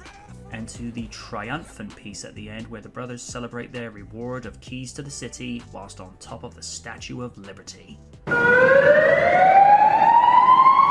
Out of the Shadows grossed a profit of $245.6 million against a budget of $135 million, which is substantially less than the $493.3 million the first movie made. Today, Out of the Shadows profit would be worth $270 million. So, not a huge increase. The movie received mixed views, citing that it was an improvement upon its predecessor, but was more geared to the 12-year youngs that go for the Michael Bay humor on steroids, whereas the adults would just cringe. It's probably why the 1990 movie has aged considerably well compared to this. There was a third movie planned with the cast set to reprise their roles, but due to the underwhelming performance at the box office, it was decided to reboot the series again, with the new movie set for release on August 11, 2023, 1 year shy of the 40th anniversary. Of course, depending on whom you speak to, the movie has been enjoyed on DVD, Blu-ray, and 4K since 2016. I'm MJ Knight, and we left Out of the Shadows for Teenage Mutant Ninja Turtles.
Okay.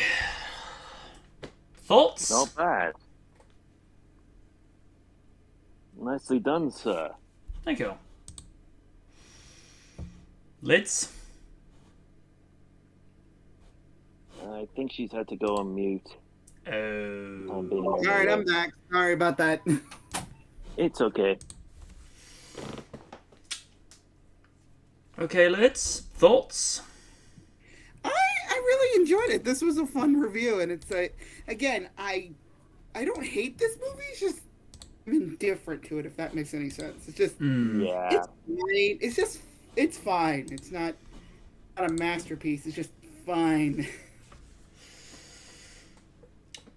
And what does our own Raphael have to say? For what it's worth, hey, enjoyed it. Like I said before, I enjoy Out of Shadows to this day. Yeah, like I think me and Liz agree, the way they handled Tracy Jones was BS. Mm-hmm. Because I was half expecting when he came and be like, "My name is Casey Jones. I'm a security officer with a hockey pass." I'll be like, "Oh, please do not do that." I would have been on the floor laughing. Why? Because someone in a comment section for like an episode of Arrow goes, Batman just comes in, "Hey Arrow, how are you?" It's like, "My name is Oliver Queen. I came up from an abandoned." It's like, "Oh gosh, not this shit again." Because you can imagine Bats being like, "I'm going up on the watchtower, but you'll be up there for a month." Your point. I know. I like it in the Justice League episode where different members of the Justice League were showing how they celebrate Christmas. Apparently, Superman goes and says Batman practically pleaded with him for him to go up on watchtower duty on Christmas Eve. Bitch like, "Hey Bats, let's do Christmas caroling." "No."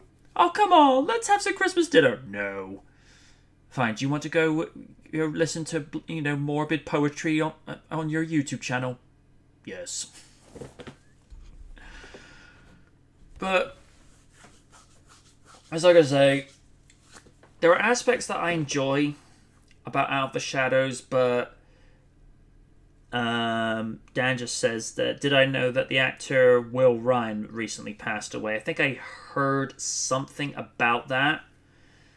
I don't really have a huge connection with that actor in the same way of, say, like Frank Welker or Rina Romano. So sorry that he's passed away, but again, not hugely connected to that particular actor.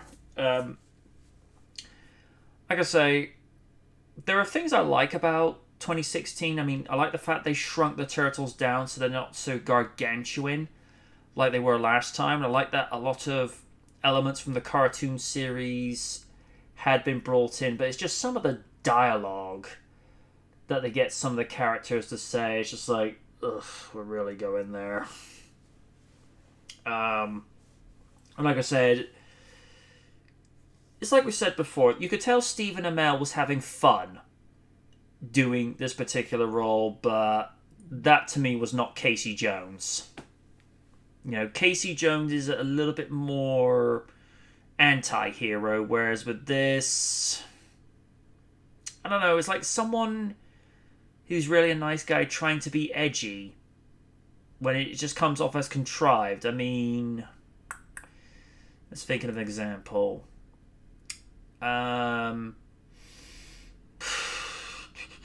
It'd be like Shawn Michaels trying to do a cover album of Linkin Park. Yeah. Oh, jeebus. And best of my knowledge, Shawn doesn't know how to sing.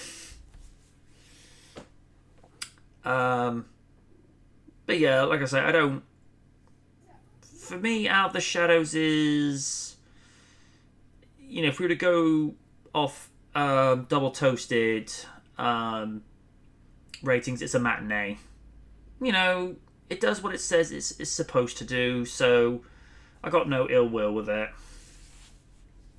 But yeah, that's Turtlevember done and concluded. What started as a journey that sort of began on a spur of the moment 2 years ago, whilst I was actually healing from my rib injury. At the time, I just thought, well, I've got time off to play with, because I was actually on time off from work around then, and I thought, let's go revisit some of the old movies. And I know we said this last week, but it still gets me when I hear the commentary back. As soon as you hear Raphael close the manhole cover, you just hear Raiden gasping. It's just like, got him. And as you said before, you were having a particularly bad time that week, and that lifted you up.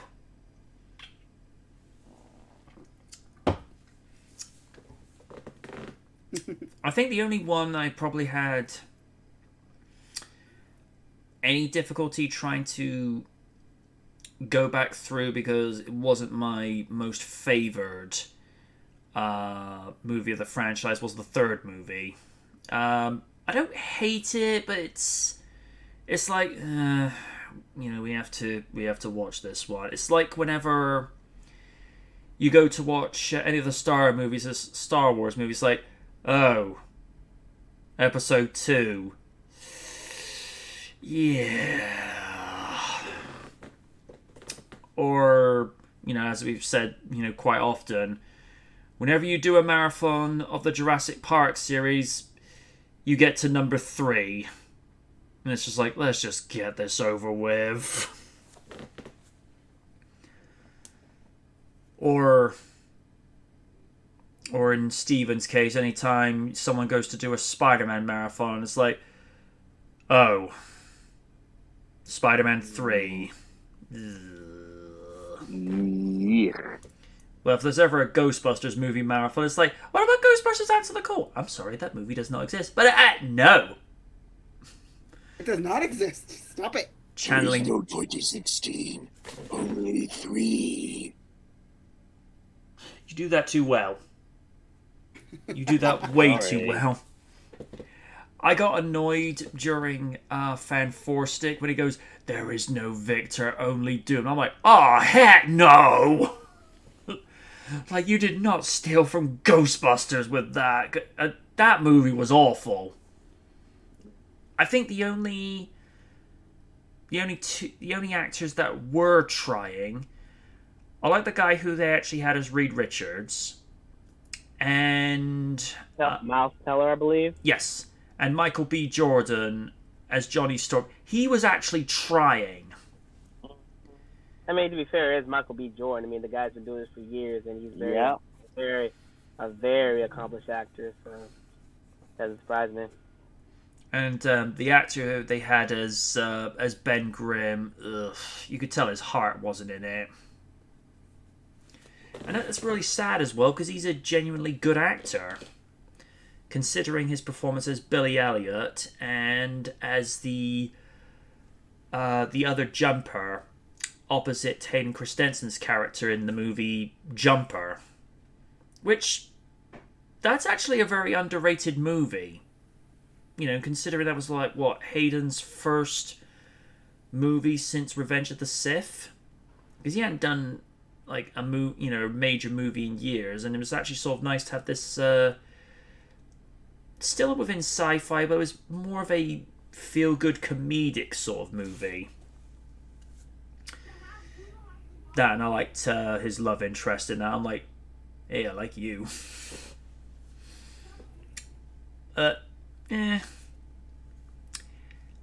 Out of the 6 reviews I've done over this miniseries in the last 2 years, which stands out as your favourite? Let's see. Probably, definitely. I say definitely. Of course, the first one. All right. Mm-hmm. Steve? I'd have to say Secret of the Ooze.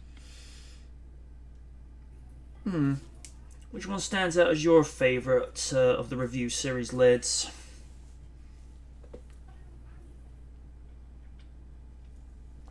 She's got on mute again. Ah, there she is. Which one I'm here. Yeah. Which one stands out as your favourite from the review series lids? I gotta say, I'm trying to think here because it's been so long. I definitely like the again, I'm blanking on stuff right now. I'm actually like the review to third one, because again, that's my guilty pleasure movie, the third TMNT movie, where it's like I have an attachment to it because as a kid I watched that like ad nauseum at my grandma's place, and it's kind of got a bit of an attachment for me. Again, it was a fun movie, and I do like the review itself. It's fun, and I do see your points, but it's like, again, I got a nostalgia for the film itself. I feel you. For me, I probably the most fun I had with any of them, I probably had. I'd say it's a tie between the original movie and the first movie of the reboot, only because the first one was slightly still continuing on that trend of, you know, evolving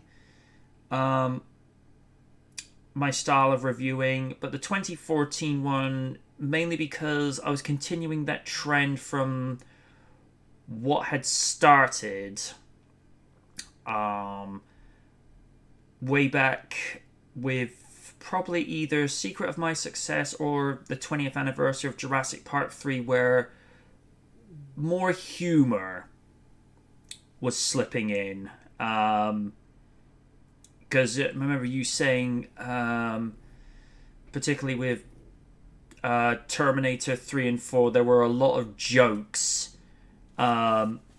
being slipped in, not to the point where it's the sole focus, but you need those moments of humor just to sort of break up some of the sober parts of the commentary.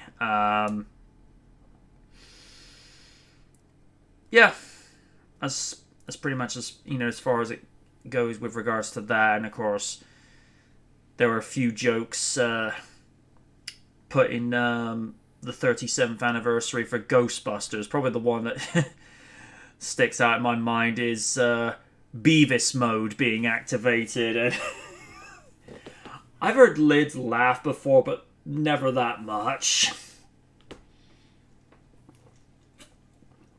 But I think it's because it's when you don't see the jokes coming. Like when, I had Win voicing the Velociraptors, or to the pseudo, Jurassic Pizza Hut commercial, no, Domino's I use. Because I like to try new things. What I'm likely to do at this moment, it does look like it's going to be Power Rangers versus Power Rangers for the season finale, which is helpful because, let's see. Pardon me. Let's see, 1, 2. Well, that season finale will be about 3 weeks away.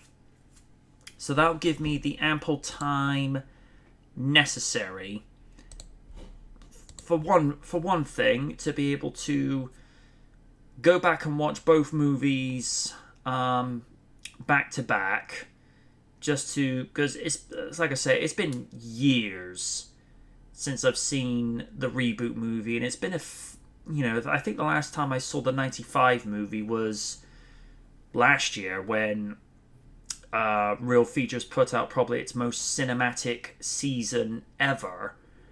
And the reason for that was just after the pandemic started, and this was continuing through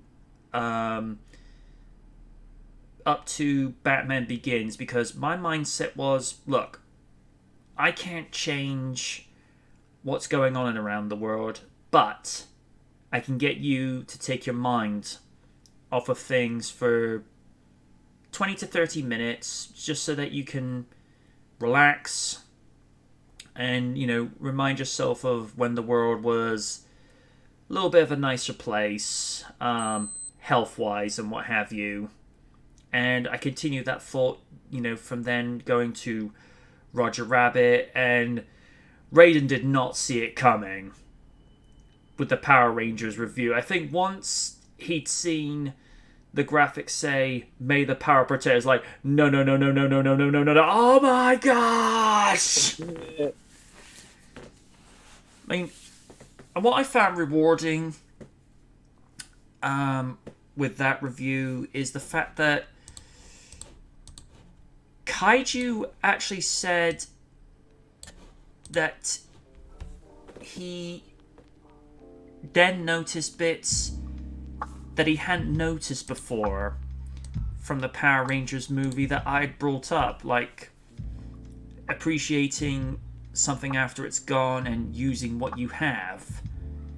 For me, that felt very rewarding, because Kaiju is one of the most knowledgeable and de facto experts when it comes to Power Rangers and Super Sentai, and to hear that from him, like I say, I just found very rewarding. Because, I look back at that movie, I appreciate it for what it is.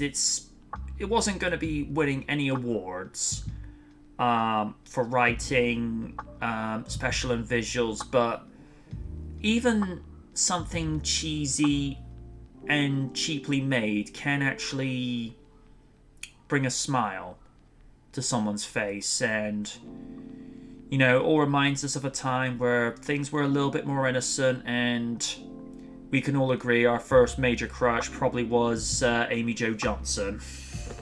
Mm-hmm. And it, for me, half and half was Topanga, but yes. And it's mesmerizing that Amy Jo has aged so little since that movie. I mean, yeah, you can tell there's subtle differences, but if you were to pair like a picture side by side, the way she is now, she just looks like maybe her elder sister a little bit. And it's funny, she went to interview the cast of the new movie, I think it was like a couple of days before it was supposed to be out, and I think I'm struggling for names. It was the guy who played Jason in the reboot. He said, Zachary Montgomery. Thank you. You know, he said something to the effect of like, it's almost like if the original series was only 10 years ago. It's like, he's like, you don't look a day older. It's just like, oh, they're being so nice. But it's just like, nah, girl, you know, you just defy time. And it was a weird thing with the Kimberly character. She was a Valley girl, but she was a Valley girl that, when I say everyone loved, I don't mean like an adulation thing. Everyone truly loved her as a friend. You know, she had the stereotypes that you'd probably see on things like Clueless, maybe not so exaggerated, but she was a believer in sticking up for her friends and what have you. And I think most of us back in the day were devastated when they split Tommy and Kim up. It's just like, no! And of all things, he gets given a Dear John letter. It's like, oh, really? And they tried doing, you know, pushing the Tommy and Catherine relationship. It's like, not feeling it. No. I can see what they were trying to do, but it's just like, eh. And I find, particularly with the chemistry, whether it's just convincing chemistry from the actors or the characters, if you're able to separate the two, but I found that Kim got along better with Aisha than she did with Trini. I know. I kind of see that, yeah. I mean, Trini was, you know, she was definitely Kim's friend, but Aisha and Kim were like sisters. Because there was that definite kingship, and there were similar character traits with regards to beauty, makeup, and how they look after themselves. Whereas Trini, she was definitely a lot more, I don't want to say spiritual, but it was definitely that soulful kind of philosophical, contemplative personality, whereas Aisha was, just more like Kimberly, just, the party girl and what have you.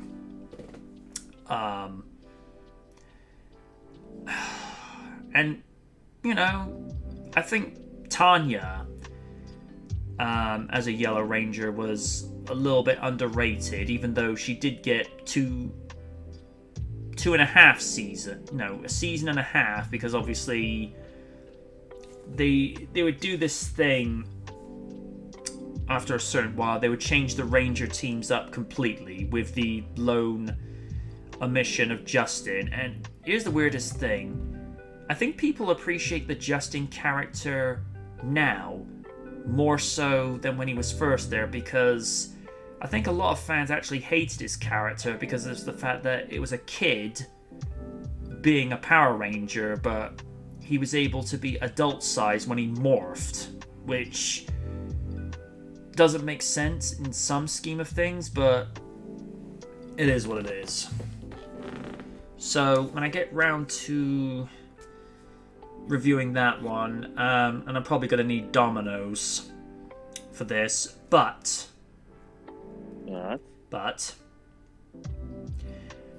when we go to do the end of year panel, which I don't know if that will be next Sunday or the Sunday after that, I will be bringing Ghostbusters Afterlife to the table because I have my ticket reserved for this week, and they'll probably know what movie I'm seeing because I will walk in there, with the original OG t-shirt logo. It's like, well, we know what you're watching. Damn straight. Mm-hmm.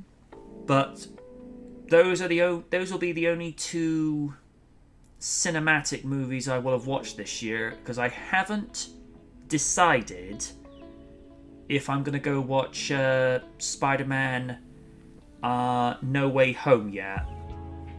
Only because, and most people can appreciate this, it's the longest road from your Christmas paycheck to the first paycheck at the end of January. So I have to be very selective with what I spend my money on after Christmas, because it's essentially just focus on the basics. Domino's, nope, can't have that till end of January. Costa's, maybe one a week, because most people can appreciate this. Coffee shop prices, not cheap. Even if you do get discount and you get X amount of freebies after a time. Mm-hmm. But no, around Christmas time, that's when I'll start work for the preliminary work for the 17th season of Real Features, because, like I've said this before, I'm not going to have a repeat of this year, because Valentine's week from this year is something I never ever want to relive personally, emotionally, and mentally, because that was not fun for anyone. No. That was probably the lowest point I've ever felt, because, and it's probably why mental health is being taken so much more seriously in this last year than it has done ever, because your mental health is extremely important, because it can affect you emotionally and physically. And alright, I probably didn't have as an extreme bout of anxiety and depression as other people, but I did feel for a time I didn't want to make videos, because my only train of thought was after I got home from work, I just climbed into bed and just watched DVDs and what have you, because I just didn't have the motivation to do anything. Wasn't until March 28 when I did like the first SKL in a month, and I needed that night just to be able to get back to some semblance of routine and what have you, and the fact that we just roasted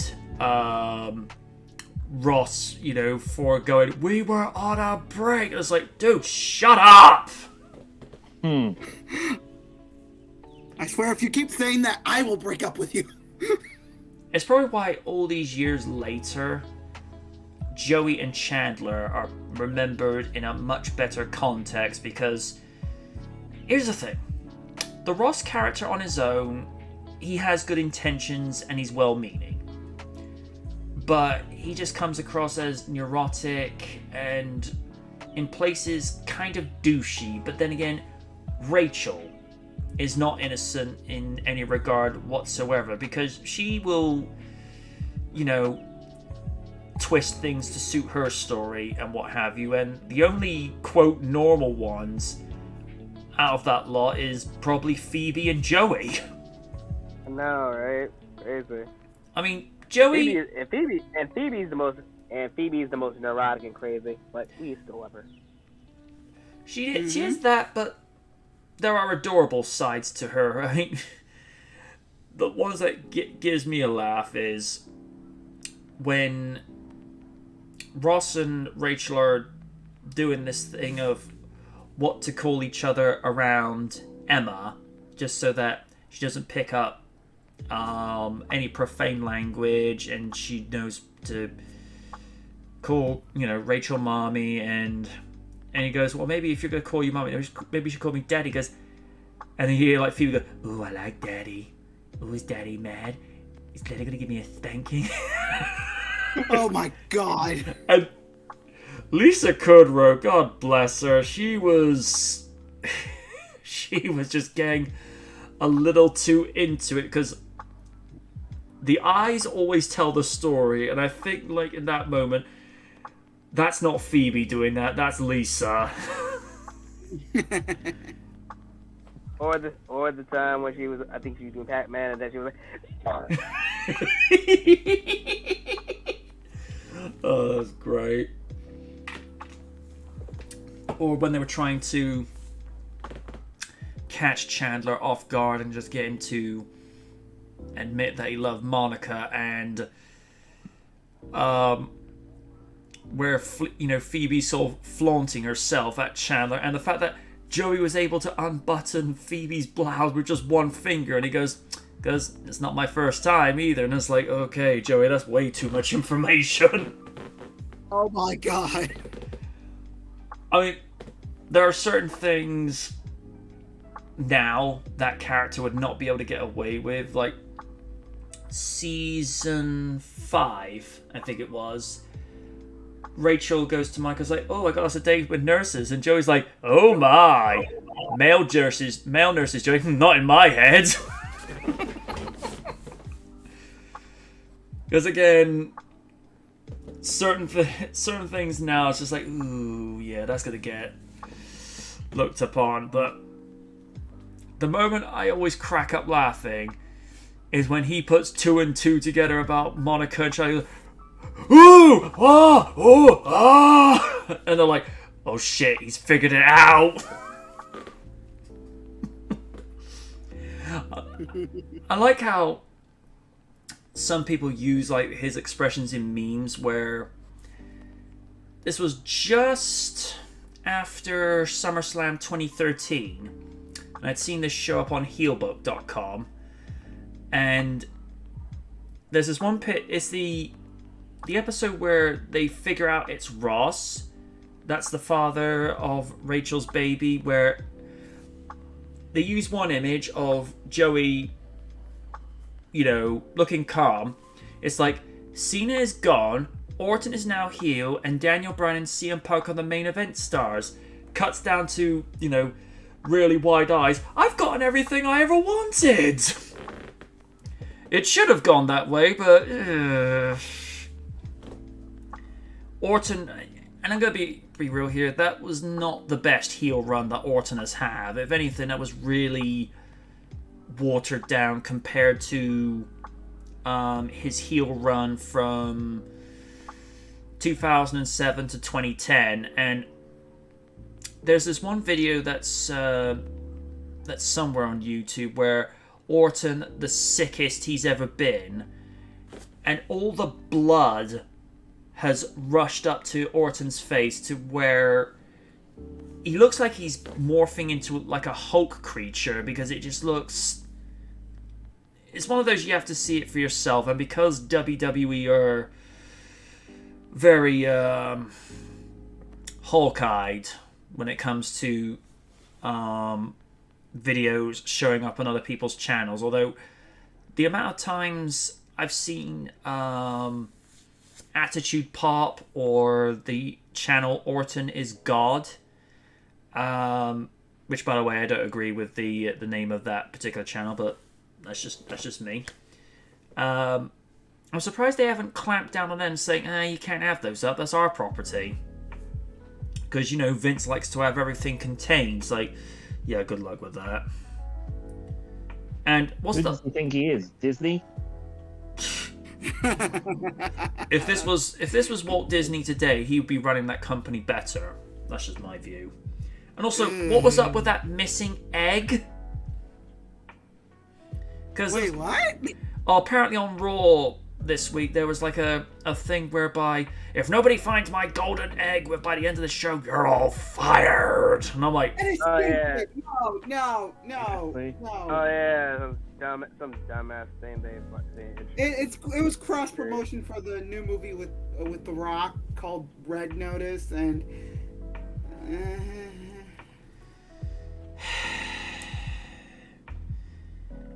again, it was the opposite. Again, we've been saying this for years. Please retire. Because the man is 76 now. And it's just like, just stop. And even Scotty Too Hottie has asked for his release now. Because he says, I'm just, I've gotten to that point where I'm just doing it for the paycheck now, and that's when it's not fun anymore. And he didn't say anything disparaging. He says he loved what he did with the company, but as somebody who was like a producer and a coach talent on NXT, I want to do this because I love it. And he doesn't like the direction that they're going with for NXT, where it's focused more on entertainment than in-ring action. It's like, if you want to focus on entertainment, watch Raw, because people watched NXT for actual wrestling. But yeah, he's not being nasty about it. He says, nah, it's my time to go. And it's sad when that happens, because you know that the love is gone. And apparently Jeff is teasing another reunion of the Hardy Boys. And I'm like, Matt's over in AEW though. I don't know. I think in terms of where Jeff is in his career, he's probably in a better place compared to where he was 20 years ago. Because remember, he got... What does that say? Yeah, because keep in mind, around 2003, he got released by the company because he failed a drugs test. And he was starting to get, somewhere, particularly when, he actually said to Austin in a episode of Broken Skull Sessions that he felt that was rewarding. The fact that even though Taker was heel at that time with that undisputed championship ladder match, when Taker pats you on the shoulder, even if he's heel, it's like, you've earned my respect. Like, you took it to the limit. And if Taker did that for you back in the day, even like for John Cena, after his first match on SmackDown against Kurt Angle, if Taker shakes you by the hand, or, like I say, gives you a pat on the back, you impressed him. And he's not one to be easily impressed.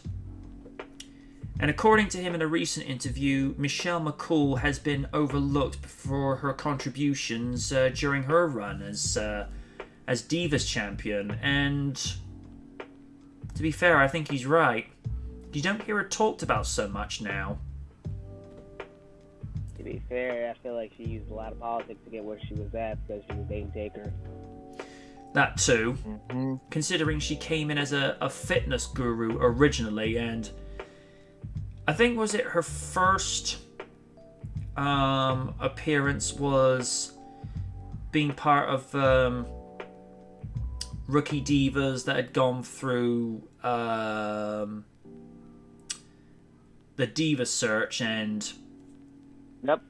she made an appearance at No Way Out 2005 where some of the other divas were showing off her unique talents, and she was a former school teacher, and she body slammed Dawn Marie, who, let's be real, she was running her mouth at the time. Joy Giovanni is another one that was underrated, because I really felt like she was actually trying to actually contribute, but Vince is like, no, be the eye candy, whereas today it's like, Grandpa Vinny, can't do that. And to be fair to Michelle, it didn't take her long to get where she wanted to get, but it would be about 3 to 4 years before they would actually give her the fruits of her labor, which was when they made her the first Divas champion, which was originally meant to be Tori Wilson, and to be fair to Tori, she would have deserved it. But as we all know, she had to retire due to back injuries. Which is a shame, but is what it is. That and Vinny seems to have a problem with any female wrestler over 30. Well, you're over 30, that means you're not attractive anymore. Pardon me. I mean, look at Becky Lynch. She's in her 30s, and how you doing? Although, I will say, her heel run is starting to annoy me. Because at Survivor Series, when it was her versus Charlotte, who do you jeer more? I mean, Charlotte is getting jeered in real life as well as in script, because I think even Liz said that nobody likes her anymore. and she doesn't have her Hall of Fame father to back her up anymore. Also, I hate Oni for doing this, where whenever she wanted a Divas, a women's title match, you'd hear, "Thank you, Daddy." It's like, please don't ever do that again. Oni, you're my brother, I love you, but I hate you for that. That'd be like Steph going to Vinny for a promotion. "Thank you, Daddy." Stop that. Stop that now. Yeah. Of course, one questionable thing they'd never have the women do now. And this was one of Vince's inventions, surprising nobody. HLA.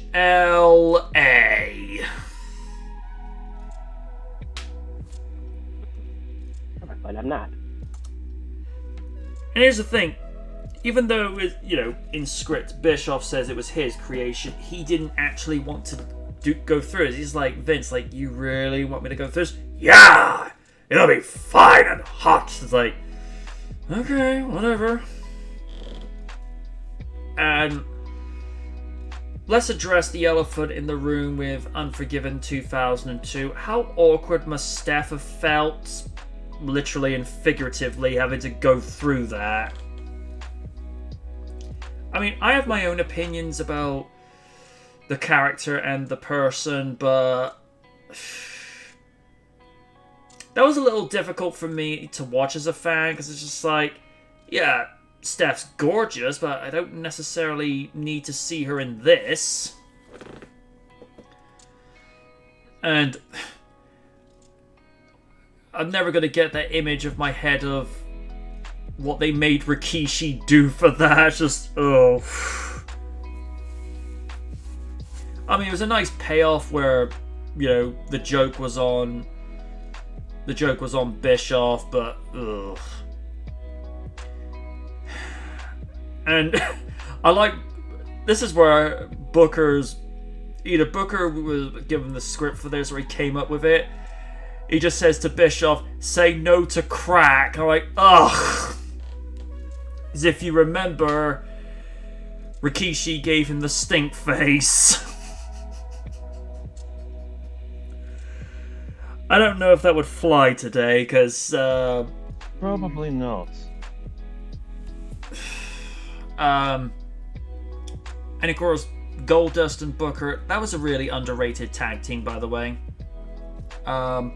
They would do home movie reviews, and they named the moment where Rikishi gave Bischoff stink face as Stank Wars, Rikishi Strikes Back.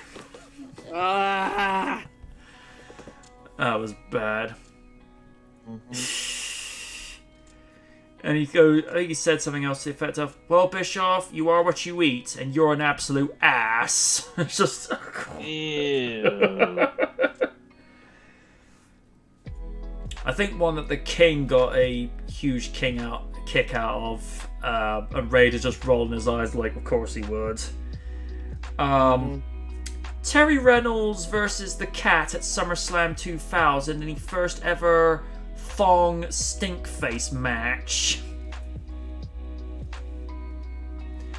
Because that was a rivalry that didn't really need to be seen, because, alright, the Cat had one reign as women's champion, and even then it wasn't anything to write home about. But it's another way that the women wouldn't get used in that way today, because, well, 2000 is a very different place to 2021, where you could get away with things like that, whereas now, oh good lord, the SJWs would have a field day. I don't know how Stacey Carter feels about that today. From what I hear, she's a realtor now.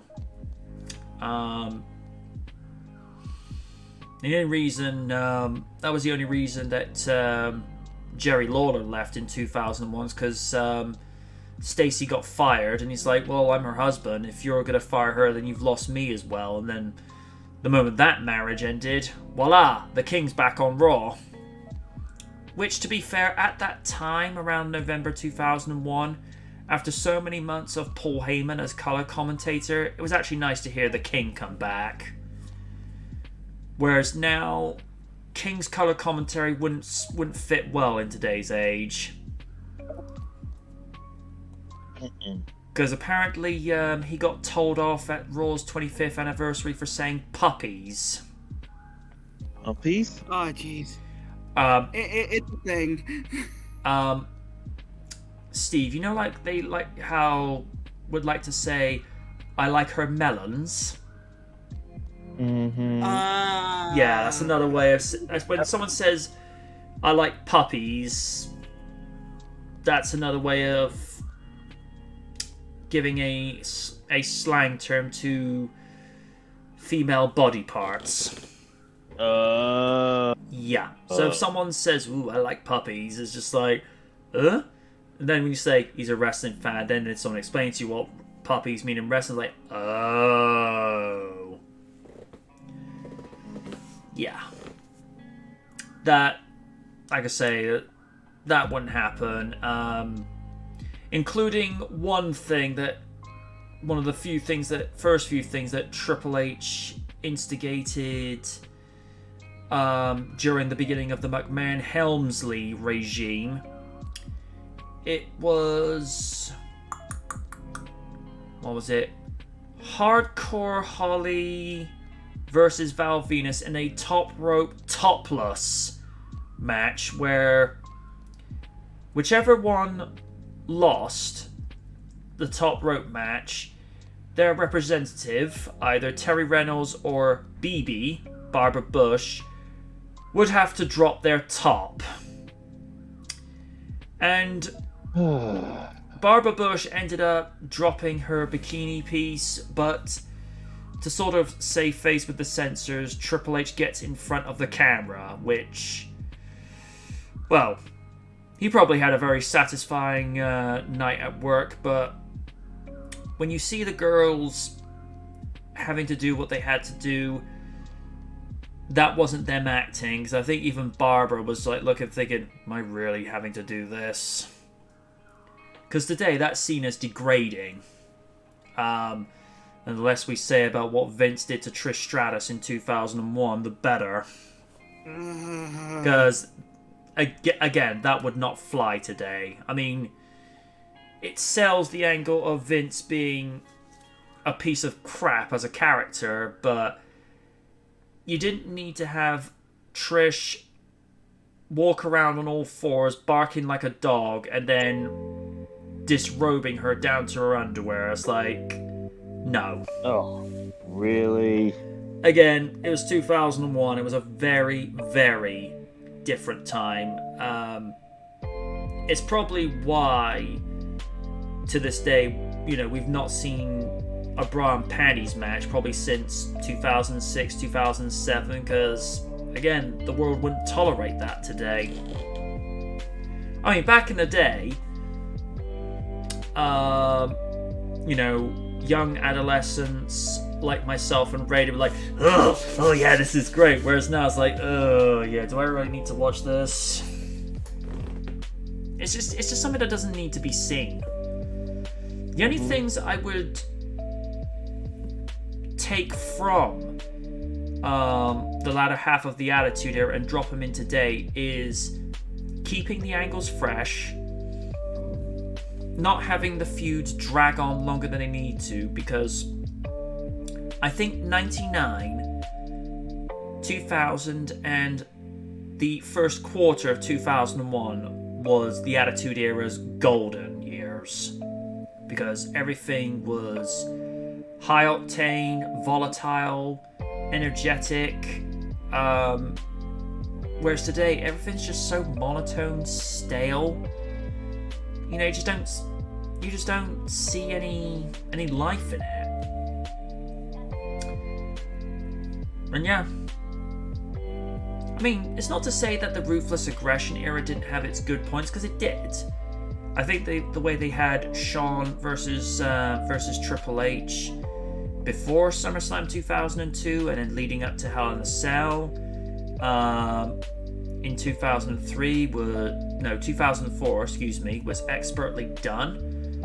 But it's just anything past 2008, 2009 onwards, it's just difficult to watch. Because I know Raiden's particularly not so fond of 2010 with regards to WWE.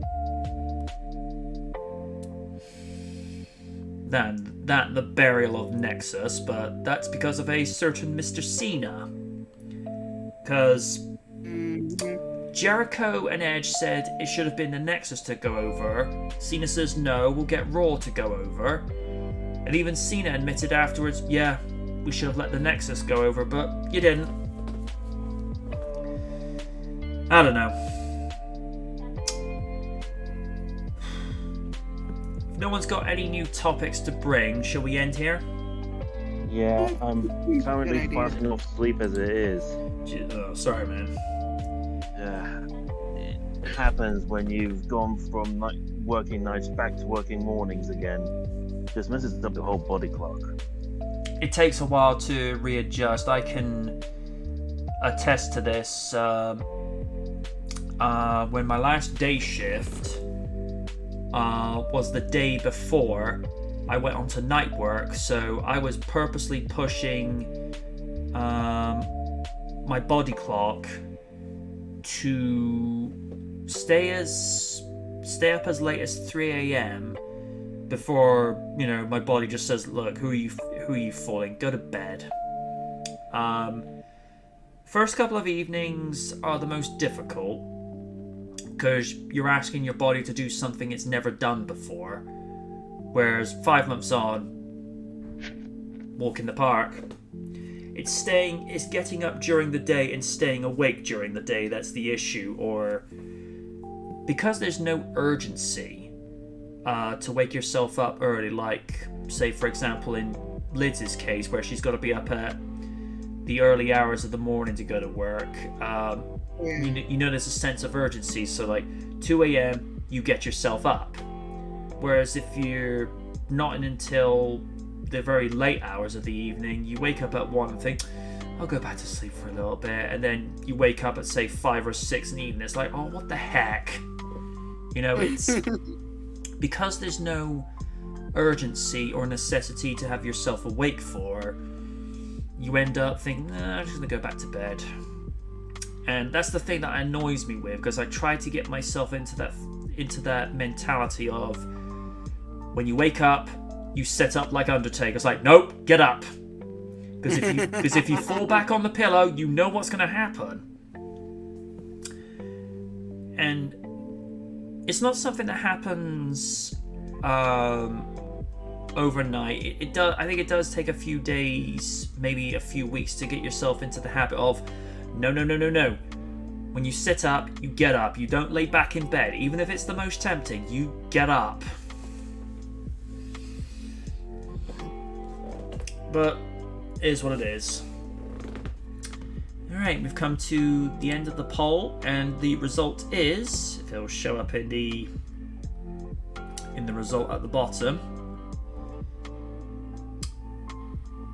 It's always the thing whenever you...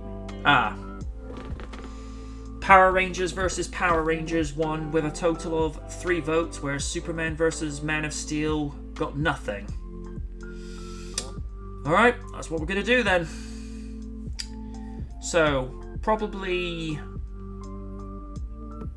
not this week, but the week after, I'll sit back down and watch both of those back to back one evening, just to really refresh the memory and be like, okay, I can go into this and really churn out a result. Alright, and on that note, until next week, I have been the Knight, saying good night from the night. Good night. Take care.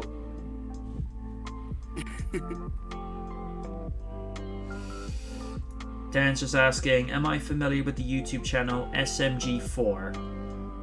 I know of it. I like it. I'll have to check it out some other point, Dan, but I've really got to go. So, later. Alright, you have a good night. Bye. Bye.